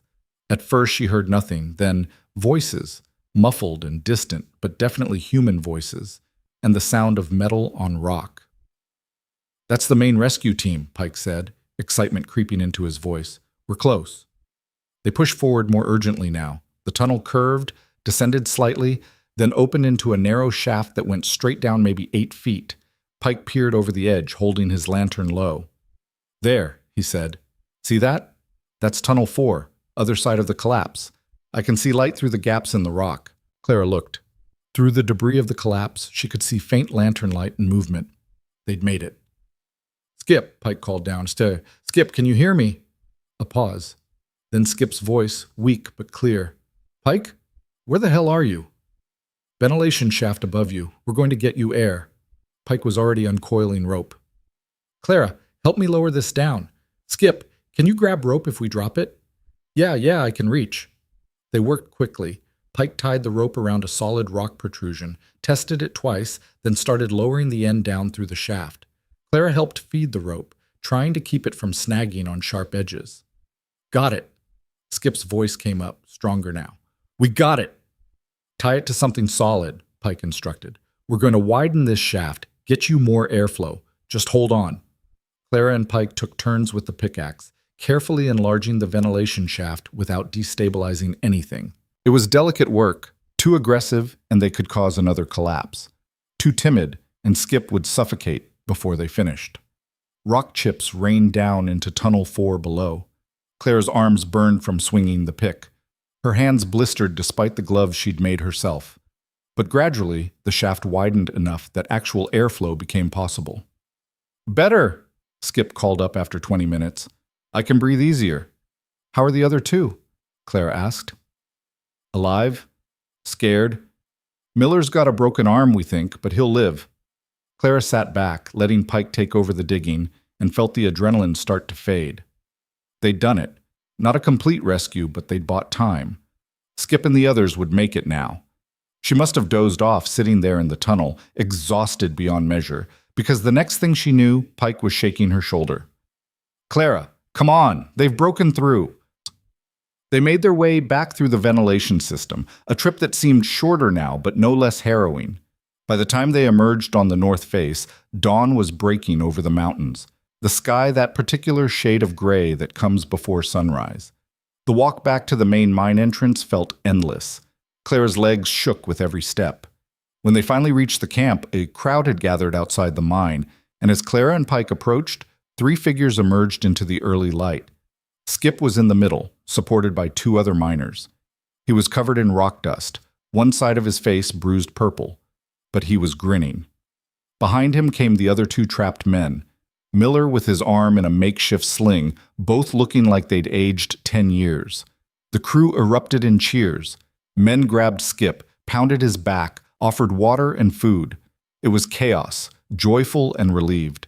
Clara stood at the edge of the crowd, suddenly aware of how filthy she was, covered in mud and rock dust, her clothes torn, hands bleeding. She looked like she'd been through a war. Gideon found her there. He was equally filthy, his face streaked with sweat and grime, but his eyes were sharp.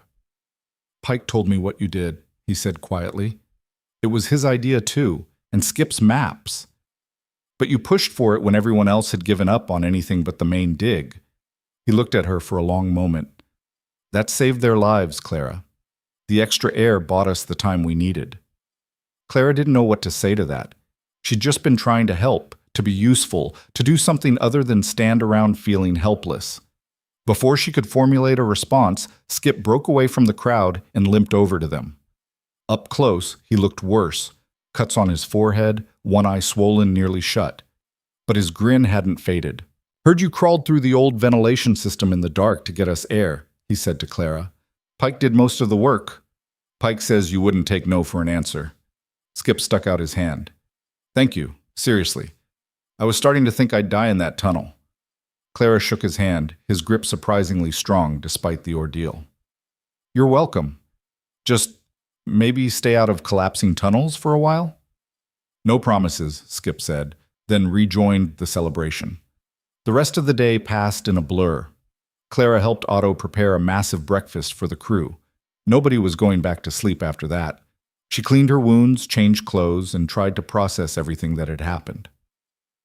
It wasn't until late afternoon, when most of the crew was sleeping off the exhaustion, that Clara realized something had changed. The men looked at her differently now. Not as the seamstress who'd invaded their camp, but as someone who'd proven herself when it mattered. She'd risked her life to save theirs. And in the harsh logic of the mining camp, that meant something. She was cleaning up the medical supplies in her cabin when someone knocked. Clara opened the door expecting Jack or maybe Otto, but instead found a stranger. The man was tall, maybe 40, wearing an expensive suit that looked absurd in the mining camp. Everything about him screamed city money, the tailored clothes, the manicured hands, the smile that didn't reach his eyes. Miss Hale, he said. My name is Victor Kane. I represent the Pacific Railroad Company. Might I have a moment of your time? Clara's instincts immediately screamed danger, but she kept her voice neutral. What can I do for you, Mr. Kane? Actually, I'm here to see Mr. Rourke, but he seems to be unavailable at the moment, and I was told you might know where to find him. He's resting. We had a cave-in last night. Yes, I heard. Terrible business. Kane's sympathy sounded rehearsed, which is actually part of why I'm here. The railroad is expanding through this region, and we're conducting surveys of all mining operations in the area, just routine documentation. You'll have to discuss that with Gideon, Clara said, already moving to close the door. Kane's hand shot out, stopping it. His smile never wavered, but something cold entered his eyes. Of course. But perhaps you could pass along a message. The railroad is very interested in acquiring mining properties in this valley. We're prepared to make generous offers. Gideon's not interested in selling. You seem very certain of that, Miss Hale. Are you more than just a seamstress here? The question was loaded, implying something improper. Clara felt her temper flare. I'm someone who knows when to close a door on an unwelcome visitor. Good day, Mr. Kane. She shut the door in his face, her heart pounding. Through the thin walls, she heard Kane's footsteps retreat, but something about the encounter left her deeply uneasy. She found Gideon an hour later in the mine office, reviewing damage reports from the collapse. He looked exhausted, his face lined with fatigue, but he glanced up when Clara entered. "There was a man here looking for you," she said. "Victor Kane. Says he represents the Pacific Railroad." Gideon's expression darkened. What did he want? Claimed it was routine surveying, said the railroad wants to buy mining properties in the valley. "And you told him?" "That you weren't interested." Clara paused. "Should I not have?" "No, you were right." Gideon pushed away from the desk, moved to the window overlooking the valley. "Kane's been sniffing around for months. The railroad wants this land for their expansion route. They've been buying up claims, pressuring owners to sell." "But you own this mine. They can't just take it." "They can if they find a way." Gideon's voice was grim. Eminent domain, legal challenges to the claim, pressure on suppliers to cut us off. The railroad has deep pockets and lawyers who specialize in making problems for people who won't cooperate. Clara felt cold settle in her stomach. "You think they'll try something?" "I think Victor Kane doesn't make social calls." He turned to face her. "We need to be careful. The railroad doesn't care about a few miners in the mountains. If they want this land, they'll find a way to take it." Over the next 2 weeks, Gideon's warning proved prophetic. First, Silas the supply trader stopped coming. Just didn't show up for his scheduled delivery, and when Gideon sent men down to find out why, they learned he'd sold his trading route to the railroad. The new supplier wanted prices triple what Silas had charged. Then the assay office in the valley, where they sent ore samples for testing, refused to process Gideon's claims anymore. No explanation, just a flat refusal. Then men started leaving. Not the core crew, but newer workers who'd been hired for the summer season. They'd disappear overnight with their gear, and later Gideon would hear they'd taken jobs with railroad work crews at better pay. "They're strangling us," Pike said one night at dinner. The mood in the cook shed was tense, everyone feeling the pressure. Cut off supplies, cut off workers, make it impossible to operate. "We can last through winter on what we have," Gideon said, though his voice lacked conviction. "And there are other assay offices." 2 weeks travel to the next closest one, Marcus pointed out. "That's a month round trip every time we need ore tested. It'll kill our profits." Clara listened to the discussion, her mind working through possibilities. The railroad was being smart, not attacking directly, just making operation gradually impossible until Gideon had no choice but to sell. It was the same kind of slow suffocation she'd experienced in Fairhaven, death by 1,000 cuts. But there had to be a way to fight back. That night she found Gideon in the mine office again, surrounded by legal documents and claim papers. "What are you looking for?" she asked. "Anything they could use against us. Errors in the claim filing, boundary disputes, environmental violations." He rubbed his eyes. "Kane's lawyers will comb through everything looking for leverage." Clara pulled up a chair. "Show me." They worked through the night, reviewing every document related to the mine. The original claim was solid. Gideon had filed it legally 8 years ago, had maintained the required improvements, paid all fees. But there were complexities. Water rights, mineral rights, access rights across federal land, each one a potential attack vector. "Here," Clara said around midnight, pointing to a clause in the access agreement. "This says you have right-of-way across federal land to reach the mine, but it's conditional on maintaining the road." "We maintain it," Gideon said. "Define maintain, because if the railroad argues the road is impassable and you're in violation, they could revoke access. Then the mine is worthless because you can't reach it." Gideon stared at the document, then at Clara. "How did you catch that?" "I spent years reading contracts for fabric supplies. You learn to spot the traps." She kept scanning. "We need to document everything. Road maintenance, improvements to the property, environmental compliance. Build a paper trail that proves you've met every requirement." "That'll take weeks." "Then we better start now." They worked together, Clara's organizational skills complementing Gideon's knowledge of mining law. She created systems for tracking maintenance, cataloged improvements, organized correspondence. Slowly, A defensive strategy took shape. But documentation alone wouldn't be enough, and they both knew it. The crisis came 3 weeks after Kane's first visit. Clara was teaching Jack basic stitching repairs when Pike burst into her cabin, his face ashen. "Railroad's here," he said. "Whole crew of them, with papers." Clara and Jack ran to the main camp. A group of men in suits stood near the mine entrance, flanked by hired muscle in rough clothes and gun belts. Victor Kane was front and center, holding a sheaf of official-looking documents. Gideon stood facing them, his crew gathering behind him. The tension was thick enough to choke on. "Don't care what your papers say," Gideon was saying, his voice dangerously quiet. "This is my mine, legally claimed and registered." "Was your mine," Kane corrected smoothly. "But I'm afraid there's been a discrepancy discovered in your original claim filing. The boundary markers were improperly placed, which means your operation has been mining on federal land without authorization." He held up the documents. "These are federal seizure papers. The mine is closed as of this moment, pending legal review." "That's bullshit," Pike spat. "Those boundaries have been surveyed 3 times. By surveyors you hired, yes, but a federal review found errors, significant errors." Kane's smile was polished corporate sympathy. "I'm sorry, Mr. Rourke, but you'll need to cease all operations immediately." "And if I don't?" Kane gestured to the armed men behind him. "Then these federal marshals will enforce the order. Please don't make this difficult." Clara's mind raced. Federal seizure meant courts, lawyers, months or years of legal battles they couldn't afford. By the time it was resolved, the mine would be worthless and the railroad would have their land. Gideon looked at his crew, at the mine he'd built from nothing, and Clara could see him calculating the odds. He was outnumbered, outgunned, and technically the papers gave Kane legal authority. "You have 24 hours to vacate the property," Kane continued. "After that, anyone remaining will be arrested for trespassing on federal land." "Gideon," Clara said quietly, moving to his side. "Don't." He looked at her, jaw clenched. She could see him wanting to fight, to refuse, to go down swinging, but that would just get people hurt or killed. "Fine," Gideon said finally, the word tasting like poison. "We'll be out by tomorrow." Kane's smile widened.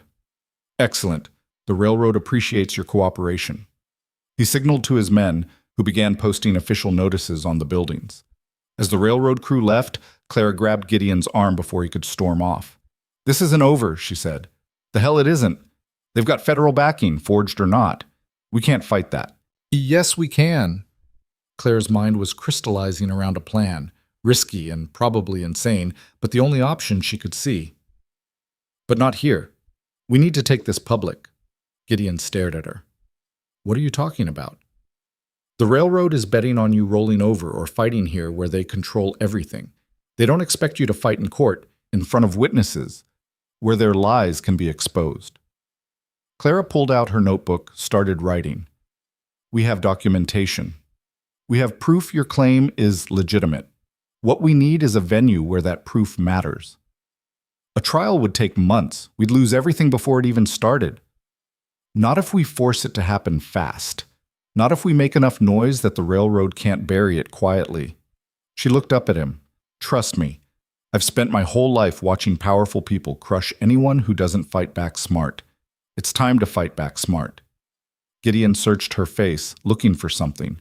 Finally, he nodded. "What do you need?" "Time, witnesses, and a way to get to the territorial courthouse before Kane realizes what we're doing." Clara was already planning, pieces falling into place. "And I'll need to look like I know what I'm talking about. How much money do we have?" "Enough." "Why?" Clara smiled, and it wasn't kind. "Because we're going to court, and I'm going to need a proper suit." They had 12 hours before Kane's men would be back to enforce the eviction, which meant 12 hours to grab everything essential and get down the mountain. The camp erupted into controlled chaos, men packing gear, loading wagons, arguing about what could be salvaged and what had to be abandoned. Clara worked with brutal efficiency, shoving her sewing equipment and fabric into crates.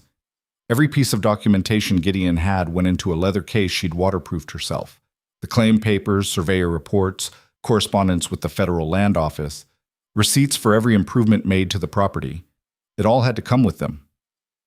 Gideon appeared in her doorway as she was tying down the last crate. "We've got 3 wagons. That enough?" "It'll have to be." Clara looked around her small cabin, the space she'd transformed from an empty shed into something close to home. Leaving it felt wrong, but staying would accomplish nothing. "Where are we going?" "There's an old lumber camp about 15 miles south. Abandoned, but the buildings are still standing. We can use it as a base while we figure this out." He paused. "You're sure about this courthouse idea?" "No," Clara admitted, "but I'm sure doing nothing guarantees we lose. At least this way we fight back." They rode out before dawn, a caravan of 3 wagons and 20 angry miners. Clara sat next to Gideon on the lead wagon, watching the mine disappear behind them as the sun came up. 8 years of his life, gone because some railroad executive had decided the land was more valuable than the people on it. The lumber camp was exactly as depressing as advertised. Half-collapsed buildings, rotted equipment, evidence of a hasty abandonment years ago. But the main bunkhouse still had a roof, and the cook shed was salvageable. The men set to work making it livable, while Clara and Gideon spread out their documentation on a rickety table. "The territorial courthouse is in Silverton," Clara said, studying the map. 3 days' ride from here, maybe 4 with the wagons. "And you think we can get a hearing?" "We can force one. File an emergency injunction challenging the federal seizure. The railroad used federal authority to take your land, which means federal court has jurisdiction." Clara had spent half the night reading through Gideon's legal books, absorbing everything she could about mining law and territorial courts. "If we can prove the seizure was based on false documentation, the judge has to reverse it." "That's a lot of ifs," Pike said from the doorway. He'd been listening, along with Marcus and Chen. "What happens if the judge sides with the railroad?" "Then we're exactly where we are now, homeless and broke." Clara met his eyes. "But at least we'll have tried." "I'm in," Marcus said immediately. "They want to steal from us. They should have to do it in public." "Same," Chen agreed. Pike nodded slowly. "All right, but we're going to need a lawyer. Can't just walk into federal court and start shouting." "Actually," Clara said, pulling out another book she'd been reading, "territorial mining disputes have special provisions for pro-SE representation. Means we can represent ourselves if we can't afford a lawyer." "You planning to argue this yourself?" Pike's tone was skeptical but not hostile. "Unless someone else here has legal training I don't know about." Clara looked around the room. "I can read, I can argue, and I understand the facts of the case. That's more than the railroad expects from a bunch of miners." Gideon was quiet, studying her with that assessing look she'd come to recognize. Finally he said, "Pike, Marcus, Chen, start organizing the crew. We need supplies for the trip and people to stay here guarding our equipment. Claire and I are going to Silverton." "Just you two?" Marcus frowned. "That's not safe. A whole crew showing up looks like we're starting trouble. 2 people filing legal papers looks like we're following proper procedure." Gideon stood, decision made. "We leave at first light. Everyone else make this camp defensible. Kane's not stupid. He'll figure out we didn't just disappear." That night, Clara worked by lamplight on the most important sewing project of her life. She'd brought fabric for work clothes, but nothing appropriate for a courtroom. What she needed was something that made her look legitimate, professional, impossible to dismiss. She had brown wool, black cotton, and limited time. The design took shape in her mind. A fitted jacket with a high collar, structured but not fussy. A long skirt with enough fabric to be proper but practical enough to ride in. Everything in dark, serious colors that said she was here for business. Her fingers flew, muscle memory from years of work carrying her through exhaustion. She reinforced the seams triple thick because she couldn't afford a tear. Added hidden pockets for her notes and documents. Made sure every line was clean and precise. By midnight, she had something that wouldn't embarrass her in a courtroom. It wasn't fancy, but it was well made, and it fit perfectly because she'd made it for herself. That had to count for something. Gideon found her finishing the hem, her eyes burning from close work in poor light. "You should sleep," he said. "Almost done." Clara bit off the thread, inspected her work. "Good enough." It would have to be. "Clara." Gideon pulled up a crate to sit on, his presence somehow making the abandoned building feel less desolate. "What you're doing? Taking on the railroad? Arguing in federal court? You understand how dangerous this is?" "Dangerous how?" They're going to throw me in jail for filing paperwork?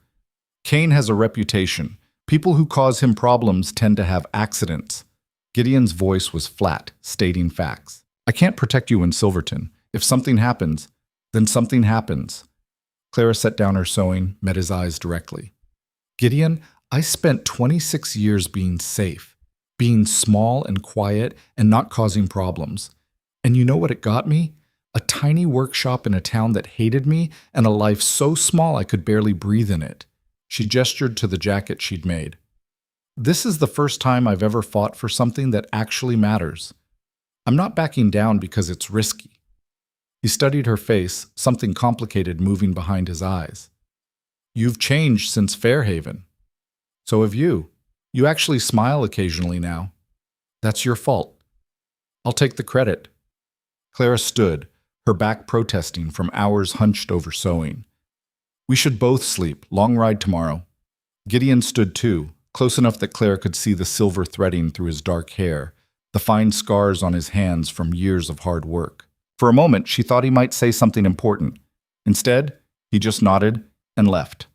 Clara lay awake long after, listening to the wind outside and thinking about federal courts and railroad lawyers and all the ways this could go catastrophically wrong.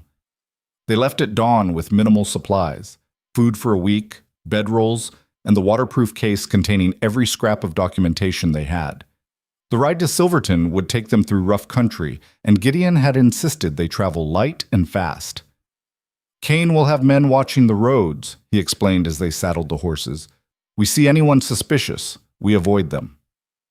The first day passed without incident. They rode hard, stopping only to water the horses and eat cold food. Claire's legs ached from the sustained pace, but she didn't complain. Gideon was pushing himself just as hard. That night they camped in a narrow canyon, no fire to avoid attracting attention. Clara wrapped herself in her bedroll and tried to sleep on the cold ground, every rock digging into her back. Can't sleep? Gideon's voice from the darkness. Trying to remember if I've ever been comfortable, Clara said. I think the answer is no. A quiet sound that might have been a laugh. Gets easier after the first few hundred nights. That's not encouraging.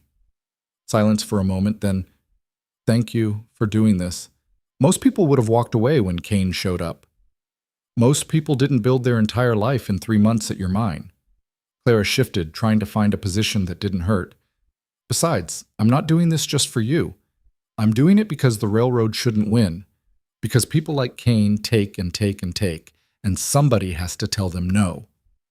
Remind me never to get on your bad side. Too late. I've seen how you treat your sewing kit. That definitely got a laugh.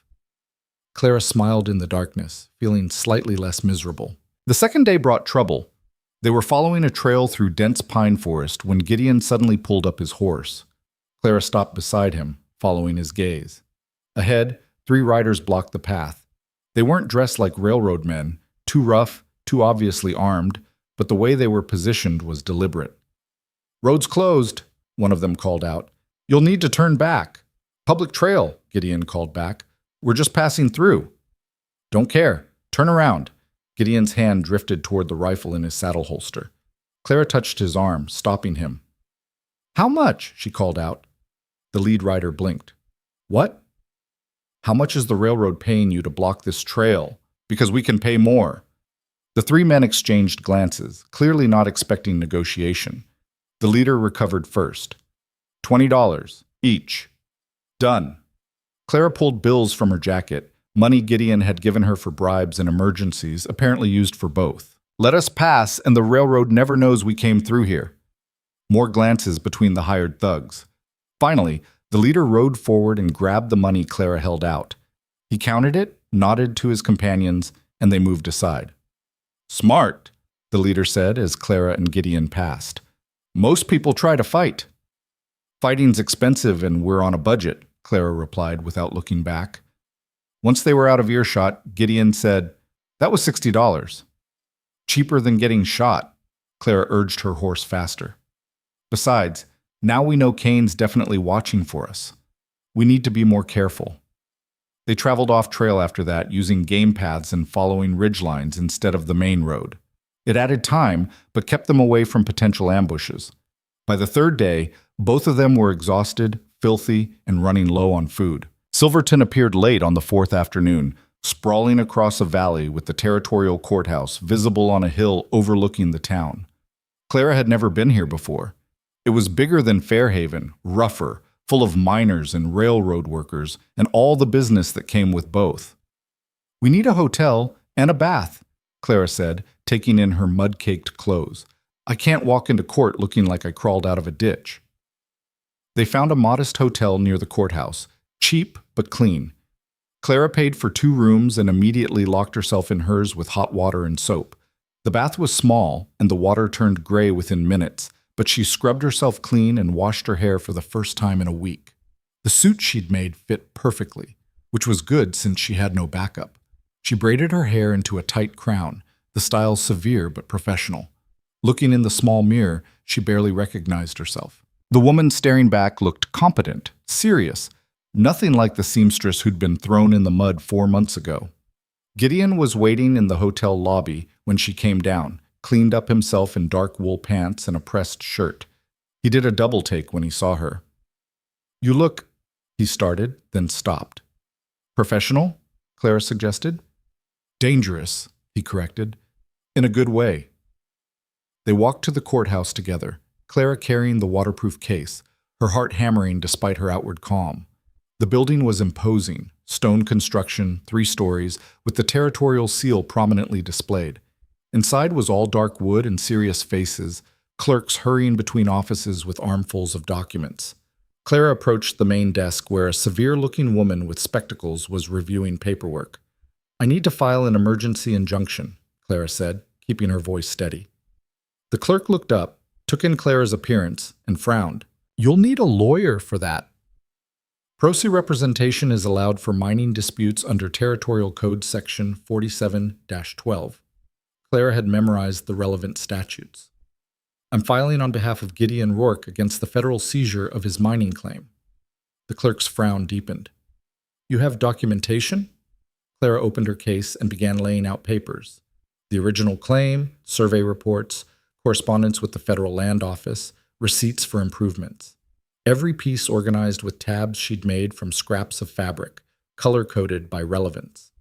The clerk examined them, her expression shifting from skepticism to something like grudging respect. "This is comprehensive." "I'm thorough." Clara pulled out the injunction she'd drafted herself, modeled on examples from Gideon's legal books. The federal seizure was based on fraudulent boundary surveys commissioned by the Pacific Railroad. "We're requesting an immediate hearing to present evidence." "Emergency hearings require approval from a federal judge." "Then I'll wait for approval, but the seizure order gives the railroad possession in 72 hours if unchallenged. We don't have time for standard scheduling." The clerk sighed, stamped several documents, and pointed to a row of wooden benches. "Wait there. I'll see if Judge Morrison is available." 2 hours passed. Clara sat on the hard bench, reviewing her notes, mentally rehearsing arguments. Gideon sat beside her, silent but present. Around them, the courthouse processed its daily business, lawyers arguing over property disputes, clerks filing documents, the machinery of law grinding forward. Finally, the clerk returned. "Judge Morrison will see you. 15 minutes. Don't waste his time." Judge Morrison's chambers were lined with law books and smelled of pipe tobacco. The judge himself was maybe 60, with sharp eyes and a skeptical expression that suggested he'd heard every lie and excuse imaginable. "Miss Hale," he said, reading from the papers Clara had filed, "you're representing Mr. Rourke in a dispute over a mining claim that's been federally seized. Is that correct?" "Yes, Your Honor." "And you're aware you're not a lawyer?" "I'm aware. But territorial law allows pro se representation in mining disputes, and Mr. Rourke trusts me to present the facts accurately." Morrison studied her for a long moment. "The railroad has considerable legal resources. You understand what you're up against?" "I understand they're counting on us being too intimidated or too poor to fight back. I'd like to prove them wrong." The ghost of a smile crossed Morrison's face. "Bold. Possibly foolish, but bold." He reviewed the injunction Clara had drafted. "You're alleging the federal seizure was based on fraudulent surveys?" "Yes, Your Honor. The boundary markers for Mr. Rourke's claim were properly placed and verified by 3 independent surveyors over 8 years. The railroad commissioned a new survey that conveniently found errors, but we have documentation proving the original markers are correct. You have this documentation with you? Clara opened her case, pulled out the relevant files. Morrison examined them carefully. Survey reports, dated photographs of boundary markers, sworn statements from the original surveyors. His expression remained neutral, but Clara could see him processing the information. The railroad will argue their survey is more recent and supersedes the older ones, Morrison said. Then they'll need to explain why 3 independent surveyors all made the exact same error, and why that error happens to benefit the railroad's expansion plans. Clara pulled out a map she'd prepared, showing the mine's location relative to the planned railroad route. The seizure isn't about incorrect boundaries, it's about clearing land for tracks. Morrison set down the papers, leaned back in his chair. You've done your homework, Miss Hale. Against my better judgment, I'm going to grant you a hearing. 3 days from now, 10 in the morning, this courtroom. The railroad will be notified and given opportunity to respond. He pointed at Clara with the stem of his pipe. But understand, if you waste the court's time with baseless accusations, there will be consequences. Understood, Your Honor. Thank you. Don't thank me yet. You still have to prove your case. Morrison dismissed them with a wave. Outside the chambers, Clara allowed herself one moment of shaking hands and rapid breathing before forcing calm again. They had a hearing. 3 days to prepare to face the railroad's lawyers in federal court. You were incredible in there, Gideon said quietly as they left the courthouse. I was terrified, Clara admitted, but he didn't need to know that. They spent the next 3 days in intensive preparation. Clara commandeered the hotel dining room after hours, spreading documents across every table. She organized evidence into categories: original surveys, federal correspondence, financial records proving improvements to the mine. She drafted arguments and counter-arguments, trying to anticipate every angle the railroad's lawyers might take. Gideon helped where he could, providing technical details about mining operations and explaining the complexities of mineral rights law. But mostly he watched Clara work with something close to awe. You should have been a lawyer, he said on the second night, watching her cross-reference survey coordinates. Lawyers have to go to school. I had to work. Clara marked another document with a fabric tab. But I learned to read contracts because suppliers tried to cheat my mother. Learned to argue because Fairhaven spent 26 years telling me I was wrong about everything. Turns out that's decent preparation. On the morning of the hearing, Clara woke early and dressed in her handmade suit. The jacket felt like armor, protection against whatever was coming. She braided her hair with extra care, pinned it securely. No loose threads, nothing the railroad could use to dismiss her. The courtroom was already filling when they arrived. Railroad lawyers occupied the front row, 3 of them, expensive suits and confident smiles. Victor Kane sat behind them, looking supremely unconcerned. Clara and Gideon took their seats at the plaintiff's table. The contrast was stark. Clara in her homemade suit versus lawyers who probably spent more on their pocket squares than she'd earned in a year. Judge Morrison entered and everyone stood. He took a seat at the bench, surveyed the courtroom, and called the proceedings to order. We're here regarding an emergency injunction filed by Miss Clara Hale on behalf of Gideon Rourke, challenging the federal seizure of mining claim number 47 in the Northern Territory. Miss Hale, you may present your case. Clara stood, her notes in hand, and faced the judge. Your Honor, this case is about theft disguised as legal procedure. The Pacific Railroad wants Mr. Rourke's land for their expansion route, and when he refused to sell, they manufactured a legal excuse to take it. She approached the bench with her first exhibit, the original claim documents. Mr. Rourke filed this claim 8 years ago. It was properly surveyed, properly registered, and has been properly maintained according to all federal requirements.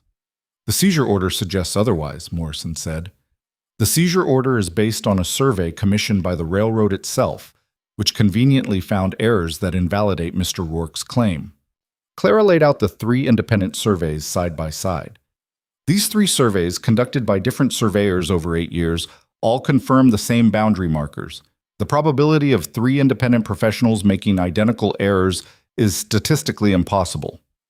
One of the railroad lawyers stood. Your Honor, if I may, you'll have your chance to respond, Mr. Blackwood. Let Miss Hale finish. Clara continued, building her case piece by piece. She showed photographs of the boundary markers, complete with dates and surveyor signatures. She presented correspondence with the Federal Land Office confirming the claim's validity.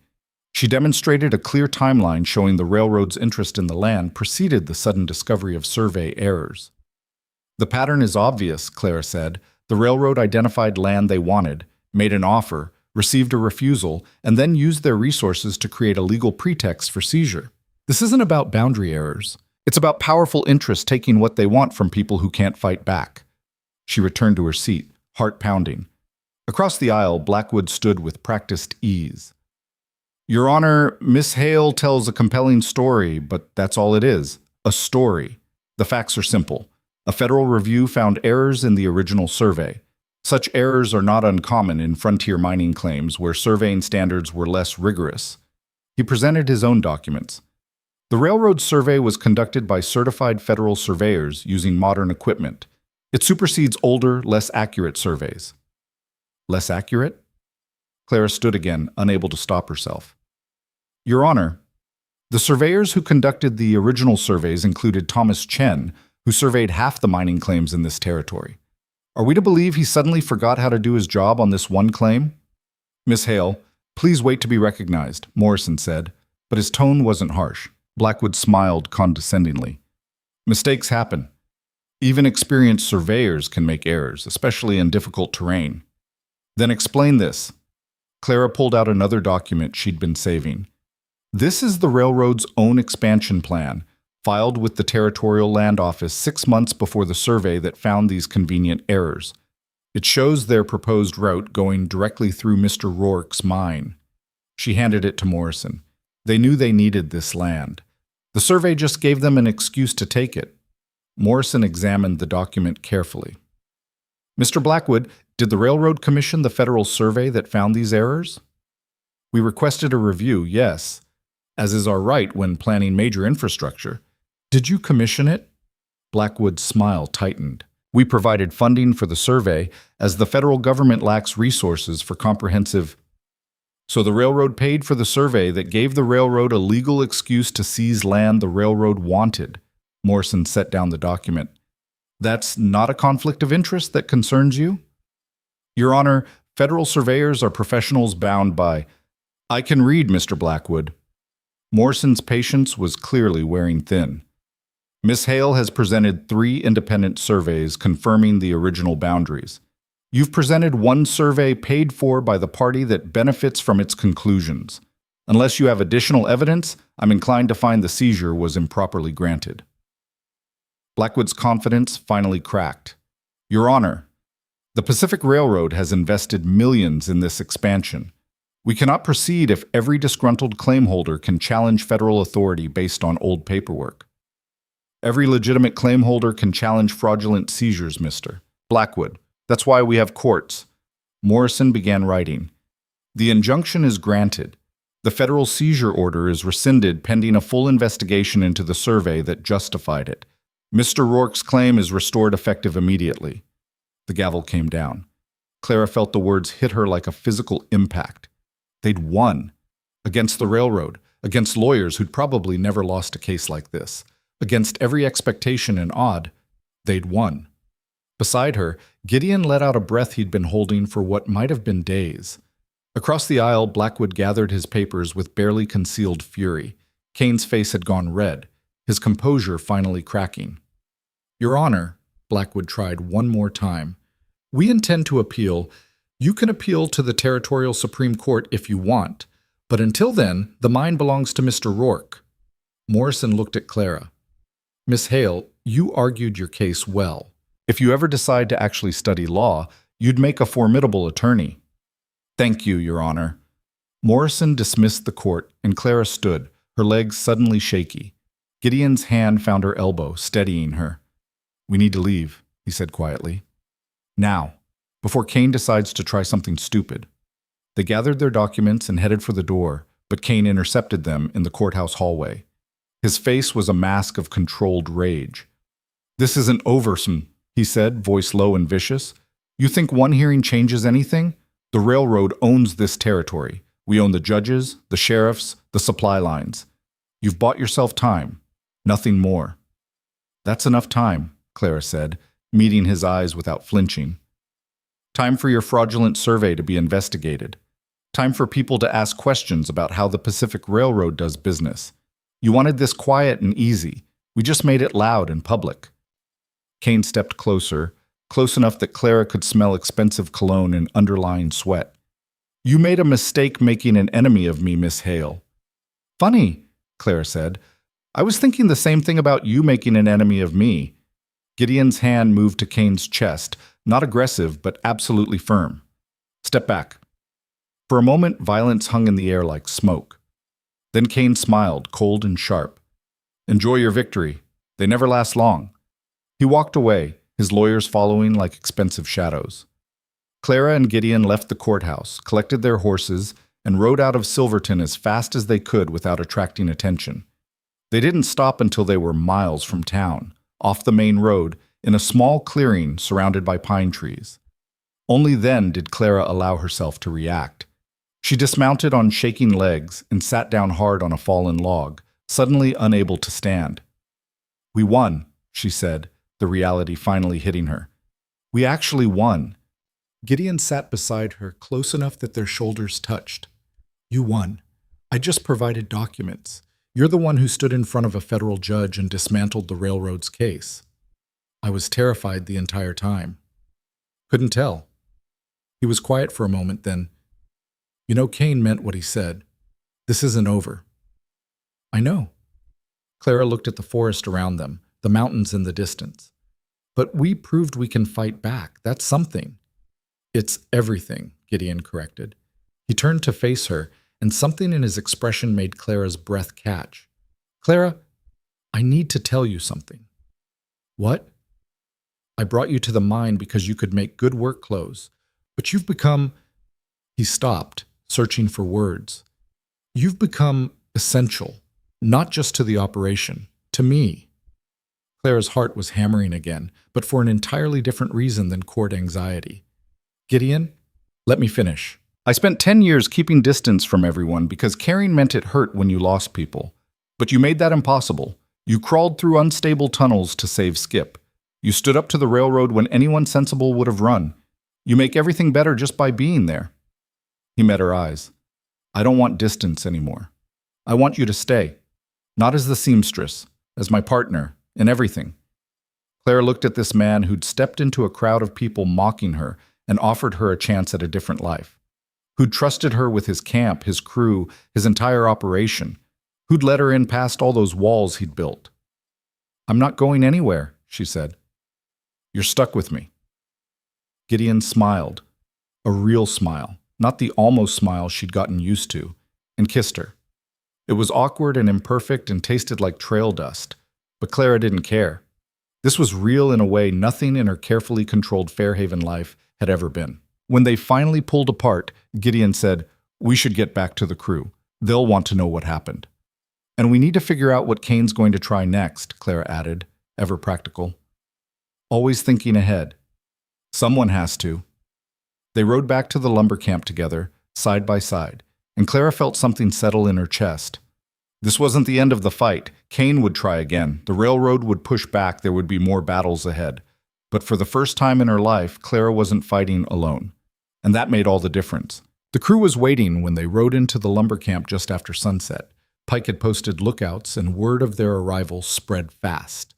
By the time Clara and Gideon dismounted, 20 men had gathered around the main bunkhouse, their faces tense with anticipation. Well? Pike asked, his voice rough with hope he was trying not to show. We won, Gideon said simply. The camp erupted. Men shouted, clapped each other on the back, some of them actually cheering. Marcus lifted Clara clean off her feet in a bear hug that drove the air from her lungs. Easy, she gasped. I need to breathe. You did it, Marcus said, setting her down but keeping his huge hands on her shoulders. You actually beat the railroad in court. We beat them today, Clara corrected, but she was smiling despite herself. They'll try again. Kane made that clear. The celebration dimmed slightly as reality reasserted itself. Pike rubbed his jaw, thinking, So what's the plan? We can't just go back to the mine and pretend nothing happened. Actually, that's exactly what we do. Gideon said. "The court restored our claim. We have every legal right to operate the mine. If the railroad tries to interfere now, they're the ones breaking the law." "And you think that'll stop them?" Chen's skepticism was evident. "No," Clara said, "but it changes the game. Before, they could hide behind legal procedure. Now, if they come after us, it's open aggression. That's harder to justify and easier to fight." They spent that evening planning the return to the mine. It would take 2 days to move everything back, and they'd need to be careful. Kane wasn't the type to accept defeat gracefully, and the stretch of road between the lumber camp and the mine offered plenty of opportunities for ambush. "We go armed," Gideon decided. 3 wagons again, but staggered departure times. Harder to hit all of us at once. "I'll take the first wagon," Pike volunteered. "Get the essentials set up so when the rest arrive, we can hit the ground running." They divided up responsibilities, organized supplies, and tried to prepare for whatever the railroad might throw at them. Clara worked alongside the crew, no longer the outsider trying to prove herself, but an integral part of the operation. It felt right in a way Fairhaven never had. That night, she and Gideon sat outside the bunkhouse watching stars emerge in the darkening sky. The kiss from earlier hung between them, acknowledged but not yet fully processed. "What happens when we get back to the mine?" Clara asked. "I mean, beyond just mining operations."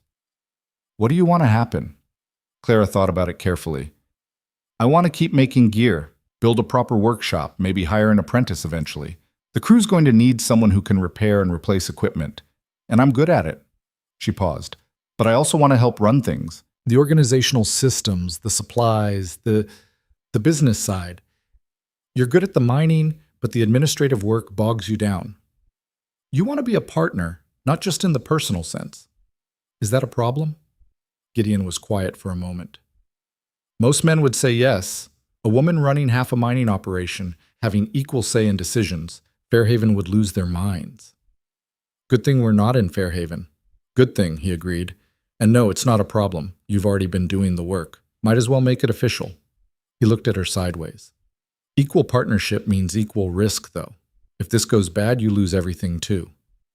"I lost everything the day Marcus Whitmore threw my shirts in the mud. Everything after that has been building something new." Clara leaned against his shoulder. "I'm not afraid of risk anymore. I'm afraid of being safe and small and slowly suffocating." "Then we'll build something big enough to breathe in," Gideon said, and kissed her again under the emerging stars. Pike's wagon left before dawn the next morning, loaded with tools and basic supplies. Marcus and Chen went with him, all 3 men armed and alert. They'd send word once they reached the mine safely. The second wagon departed at noon with Jack and 5 others. Clara and Gideon would bring up the rear with the remaining crew and the most valuable equipment, including all of Clara's sewing machinery and the documentation from the court case. They were loading the last wagon when a rider appeared on the trail from Silverton. Clara's hand instinctively went to the rifle Gideon had insisted she carry, but the rider raised empty hands as he approached. "Message for Clara Hale," he called out. Gideon stepped forward.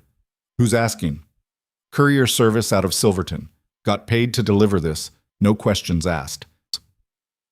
The rider held out an envelope, fine paper with an official-looking seal. Clara took it carefully, studying the exterior. No return address, but the seal was from the Territorial Land Office. She opened it while Gideon watched over her shoulder. The letter was brief and typed on official letterhead.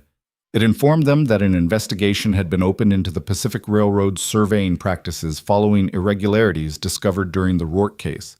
Multiple mining claims were being reviewed. Furthermore, a formal complaint had been filed with the territorial governor regarding the railroad's use of federal seizure orders for private gain. "Someone's taking this seriously," Clara said, reading it twice to make sure she understood correctly. "Or someone wants us to think they are." Gideon was less optimistic. "Could be a setup, draw us into trusting official channels while Kane works another angle. Or it could be legitimate." Clara folded the letter carefully. "Either way, it means we made noise. Other people are paying attention now." The courier accepted payment and rode off. Clara tucked the letter into her jacket pocket, another piece of documentation for the growing file of evidence against the railroad's practices. They finished loading and departed in the late afternoon, the wagon heavy with equipment and the weight of uncertainty about what they'd find at the mine. The trail was familiar now, every turn and landmark recognized from the desperate flight just weeks earlier. But this time they weren't running. This time they were reclaiming what was theirs. They made camp that night in the same canyon where Clara and Gideon had talked about comfort and risk under the stars. It felt like a lifetime ago instead of just days. "You think Pike made it?" Clara asked, watching Gideon build a small fire despite the risk. They needed hot food and the psychological comfort of light in the darkness. "Pike's been making this run for 8 years. If anyone can handle it, he can." But Gideon's hand rested on his rifle while he spoke, betraying his worry. They took turns on watch that night. During Clara's shift, she sat with the rifle across her lap and thought about how much she'd changed in 4 months. The woman who'd knelt in the mud in Fairhaven wouldn't recognize this version of herself, armed, alert, ready to fight if necessary. But that woman had always been in there, Clara realized, just buried under years of trying to fit into a shape that was never meant for her. They reached the mine just after noon the next day. Pike's wagon was there, and the sight of smoke rising from the cook shed made Clara's chest loosen with relief. Men were already working, clearing debris from the brief abandonment, checking equipment, assessing what needed immediate repair. Pike met them as they pulled in. "Place is intact. Kane's men were here. You can see boot prints around the main entrance. But they didn't damage anything major, probably waiting for official possession before moving in." "Well, they can keep waiting," Gideon said, jumping down from the wagon. "Let's get everything unloaded and secured. I want full inventory by tonight." The camp came alive over the next few hours. Men hauled equipment, organized supplies, reclaimed the space they'd been forced to abandon. Clara set up her workshop in the same small cabin she'd occupied before, the space feeling both familiar and somehow different after everything that had happened. She was arranging her sewing machine when Jack appeared in the doorway, looking worried. "Clara, there's someone here to see you. Says she's from Fairhaven." Clara's stomach dropped. She followed Jack outside and found a woman standing near the cook shed, looking completely out of place in a fine traveling dress. It took Clara a moment to recognize Eliza Fenton, her one friend from Fairhaven, looking nervous and exhausted. "Eliza?" Clara approached slowly. "What are you doing here?" "I had to warn you." Eliza's words came out in a rush. "Thomas Crane came to the store 3 days ago asking questions about you. Where you'd gone, if you'd mentioned any plans, if you'd seemed upset about anything before you left." Thomas Crane. Clara's former almost suitor who'd married delicate Sarah Bellwood instead. Why would Thomas care where I am? He wasn't asking for himself. He was asking for Victor Kane. Eliza grabbed Clara's hands. "Kane came to Fairhaven, Clara.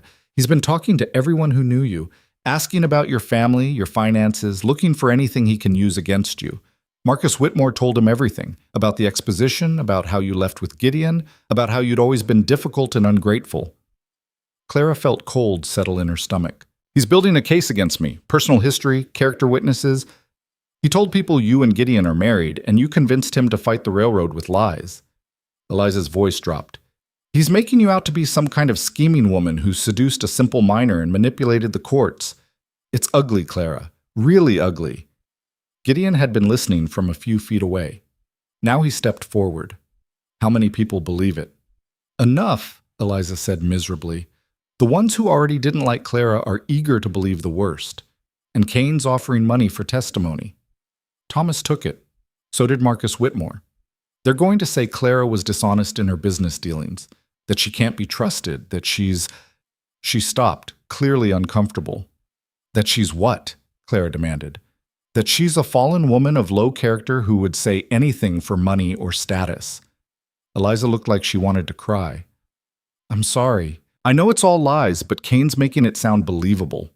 Clara felt rage build in her chest, the old familiar anger from years of being judged and dismissed by people who didn't know anything about her real life. But underneath the anger was something colder and more calculating.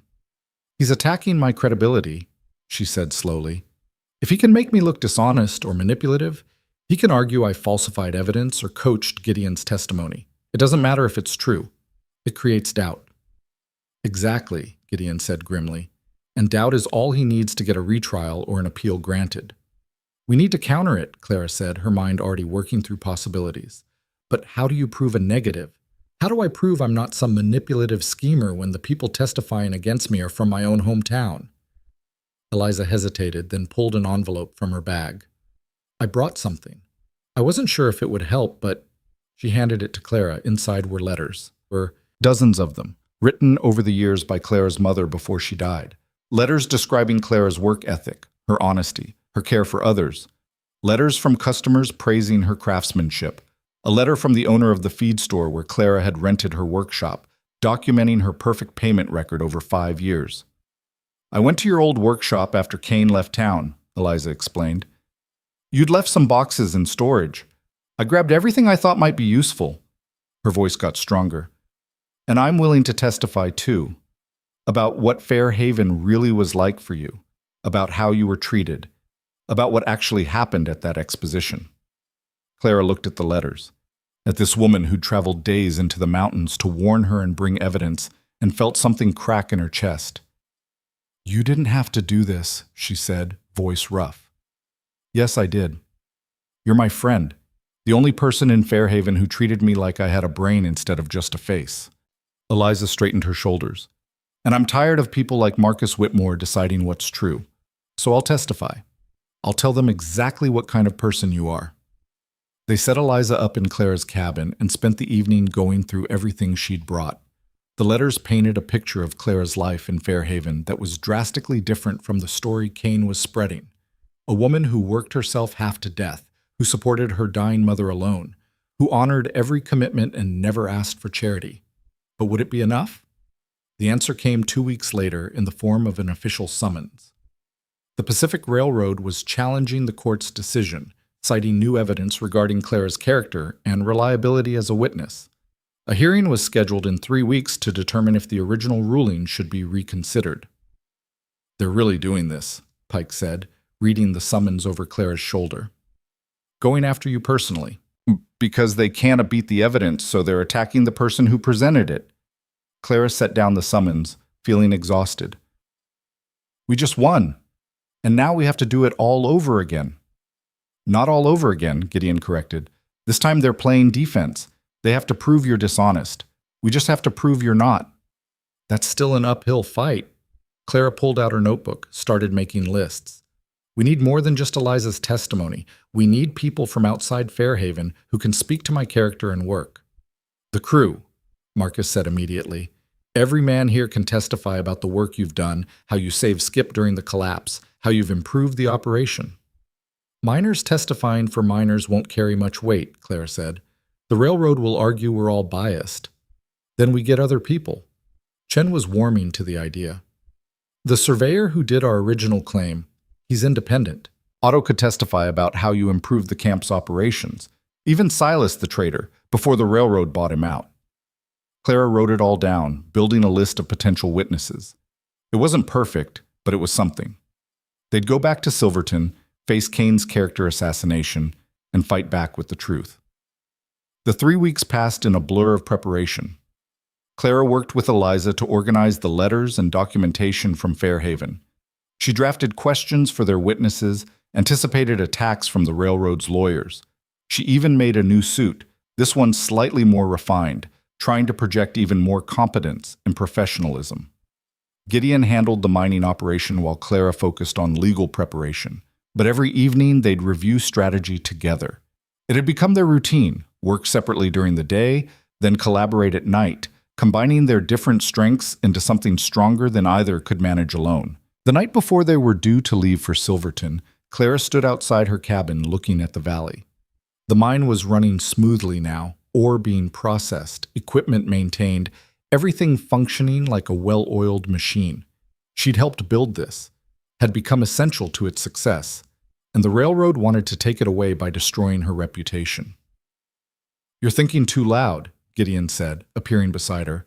I can hear it from the office. Just wondering if we can actually win this. Kane's smart, his lawyers are good, and a lot of Fairhaven really does think I'm difficult and ungrateful. Clara kept her voice steady. What if they're right? What if I am too much? Gideon was quiet for a moment. Then he said, You know what I see when I look at you? Someone who crawled through unstable mine tunnels to save a man she barely knew. someone who stood in federal court and beat railroad lawyers with nothing but determination and good documentation. Someone who took a failing camp and turned it into something that actually works. He turned her to face him. If that's too much, then the world needs more people who are too much, because you're exactly enough for everything that matters. Clara kissed him, putting into it all the fear and hope and desperate determination she couldn't put into words. When they pulled apart, she said, "If we win this, when we win this, I want to make it official. The partnership, all of it." "All of it? You're not the only one who doesn't want distance anymore." Clara managed a smile. "But ask me properly after we beat the railroad. I want to say yes without courtroom drama hanging over us." "Deal," Gideon said, and they stood together watching the stars come out over the valley they'd fought so hard to keep. They left for Silverton the next morning with a larger group this time: Clara, Gideon, Eliza, Pike, and Marcus. The trip was uneventful, which somehow made Clara more nervous. Kane was planning something. She could feel it. The feeling proved justified when they reached Silverton and found the town plastered with notices. Clara grabbed one from a post outside the hotel and felt her stomach drop. The notice was an advertisement for a public hearing regarding fraud and corruption in territorial mining claims. It painted Clara as a con artist who'd seduced a simple miner and manipulated the courts, and invited all concerned citizens to attend the hearing and see justice served. "He's turning it into a spectacle," Eliza said, reading over Clara's shoulder, "making sure everyone knows about it." "Which means he's confident," Clara said. "He thinks he can win in front of a crowd." They checked into the same hotel as before, but the clerk's attitude had changed. Where before he'd been neutral, now he was openly hostile, practically throwing their room keys at them. "Word spread," Pike observed grimly. "Kane's story got here first." That night, Clara barely slept. She reviewed her notes until the words blurred together, imagining every possible attack and counterargument. By morning, she was exhausted, but as prepared as she'd ever be. The courtroom was packed when they arrived. Every seat filled, people standing along the walls. Clara recognized some faces from the railroad: employees, lawyers, witnesses Kane had imported from Fairhaven. She saw Marcus Whitmore looking smug in the third row, Thomas Crane refusing to meet her eyes. Judge Morrison took his seat and surveyed the crowd with obvious displeasure. "This is a legal hearing, not a carnival. Anyone who disrupts proceedings will be removed." The railroad's lead attorney, Blackwood again, looking far more confident than last time, stood to present their case. "Your Honor, we're here today because the court was misled. Miss Clara Hale presented herself as a credible witness, but evidence has emerged that she has a history of dishonesty and manipulation." He gestured to the Fairhaven contingent. "We have witnesses prepared to testify to her true character." "Then call your first witness," Morrison said, his tone neutral, but his eyes sharp. Marcus Whitmore took the stand, sworn in, and proceeded to paint Clara as a difficult, ungrateful woman who'd always been resentful of her betters. He described the exposition incident as Clara deliberately causing a scene, claimed she'd always been dishonest in her business dealings, and suggested she'd latched onto Gideon for financial security. It was all lies or twisted half-truths, but Marcus delivered it with confidence and conviction. Clara forced herself to sit still, to not react, even as rage built in her chest. When Blackwood finished, Morrison looked at Clara. "Do you wish to cross-examine?" Clara stood, her notes in hand but her mind clear. She approached Marcus with measured steps. "Mr. Whitmore, you testified that I caused a scene at the exposition. Is that correct?" "Yes." "You were inappropriate and did you throw my work in the mud?" Marcus hesitated. "I was making a point about quality. Yes or no? Did you throw my merchandise into the mud in front of a crowd?" "Yes, but..." "And when I knelt to retrieve it, did the crowd laugh?" "Some people found it amusing." "Yes." "Did you find it amusing, Mr. Whitmore?" Marcus's jaw tightened. "I found your work to be substandard and your presence at the exposition to be..." "Did you laugh when I was on my knees in the mud picking up my ruined inventory?" Silence. Marcus looked at his lawyer, at Kane in the audience, anywhere but at Clara. "Answer the question," Morrison said quietly. "Yes," Marcus admitted. "I laughed." "Thank you. No further questions." Clara returned to her seat while murmurs rippled through the courtroom. The railroad called 2 more witnesses from Fairhaven, both spinning similar stories about Clara being difficult and dishonest. Clara cross-examined each one, forcing them to admit the specifics of their interactions. That she'd always delivered work on time, had never been caught in an actual lie, had simply been unconventional and unwilling to accept their judgment of her. By the time they finished, the railroad's character witnesses looked less credible and more like people with personal grudges. Then Blackwood called Thomas Crane. Thomas took the stand looking uncomfortable in his expensive suit. He avoided Clara's eyes completely as Blackwood walked him through his testimony about how Clara had proposed marriage to him, how she'd been desperate for status and financial security, how she'd been devastated when he chose Sarah instead. "Would you say Miss Hale was willing to do whatever necessary to improve her circumstances?" Blackwood asked. "Yes," Thomas said quietly. "I think she was desperate enough to lie or manipulate if it meant escaping her situation." Clara's turn to cross-examine. She approached Thomas with careful control, keeping her voice steady. "Mr. Crane, you testified I proposed marriage to you. Is that accurate?" "Yes." "Can you tell the court exactly what I said?" Thomas shifted uncomfortably. "You said you thought we made sense together, that we were well matched. Did I ask you to marry me?" "Not in those exact words, but did I use the word marriage, propose? Anything specific?" "No, but it was implied. So I suggested we were well matched, and you interpreted that as a marriage proposal." Clara pulled out one of the letters Eliza had brought. "Is this your handwriting?"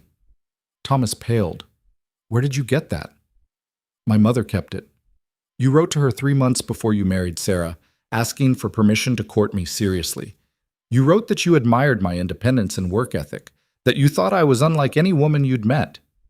Clara handed the letter to Morrison. "Does that sound like a woman desperately manipulating you, Mr. Crane? Or does it sound like you were genuinely interested until someone with more social status came along?" Thomas said nothing, his face red. No further questions. The hearing continued for 2 more days. The railroad presented their surveyor, trying to support their fraudulent boundary claims. Clara countered with the original surveyors, all of whom testified that their work had been accurate and that the railroad survey contradicted basic mathematical principles. Eliza took the stand and described Fairhaven's treatment of Clara with devastating honesty. Pike and Marcus testified about Clara's work at the mine, her competence, her character under pressure. By the final day, the courtroom dynamics had shifted. The crowd was less hostile, more uncertain. Clara could see doubt spreading about the railroad's motives, about the Fairhaven witnesses' credibility, about whether this was really about fraud or just powerful interests crushing someone who dared to fight back. Morrison called for final arguments. Blackwood stood, still confident, but less so than before. "Your Honor, the question before the court is whether Miss Hale's testimony was reliable.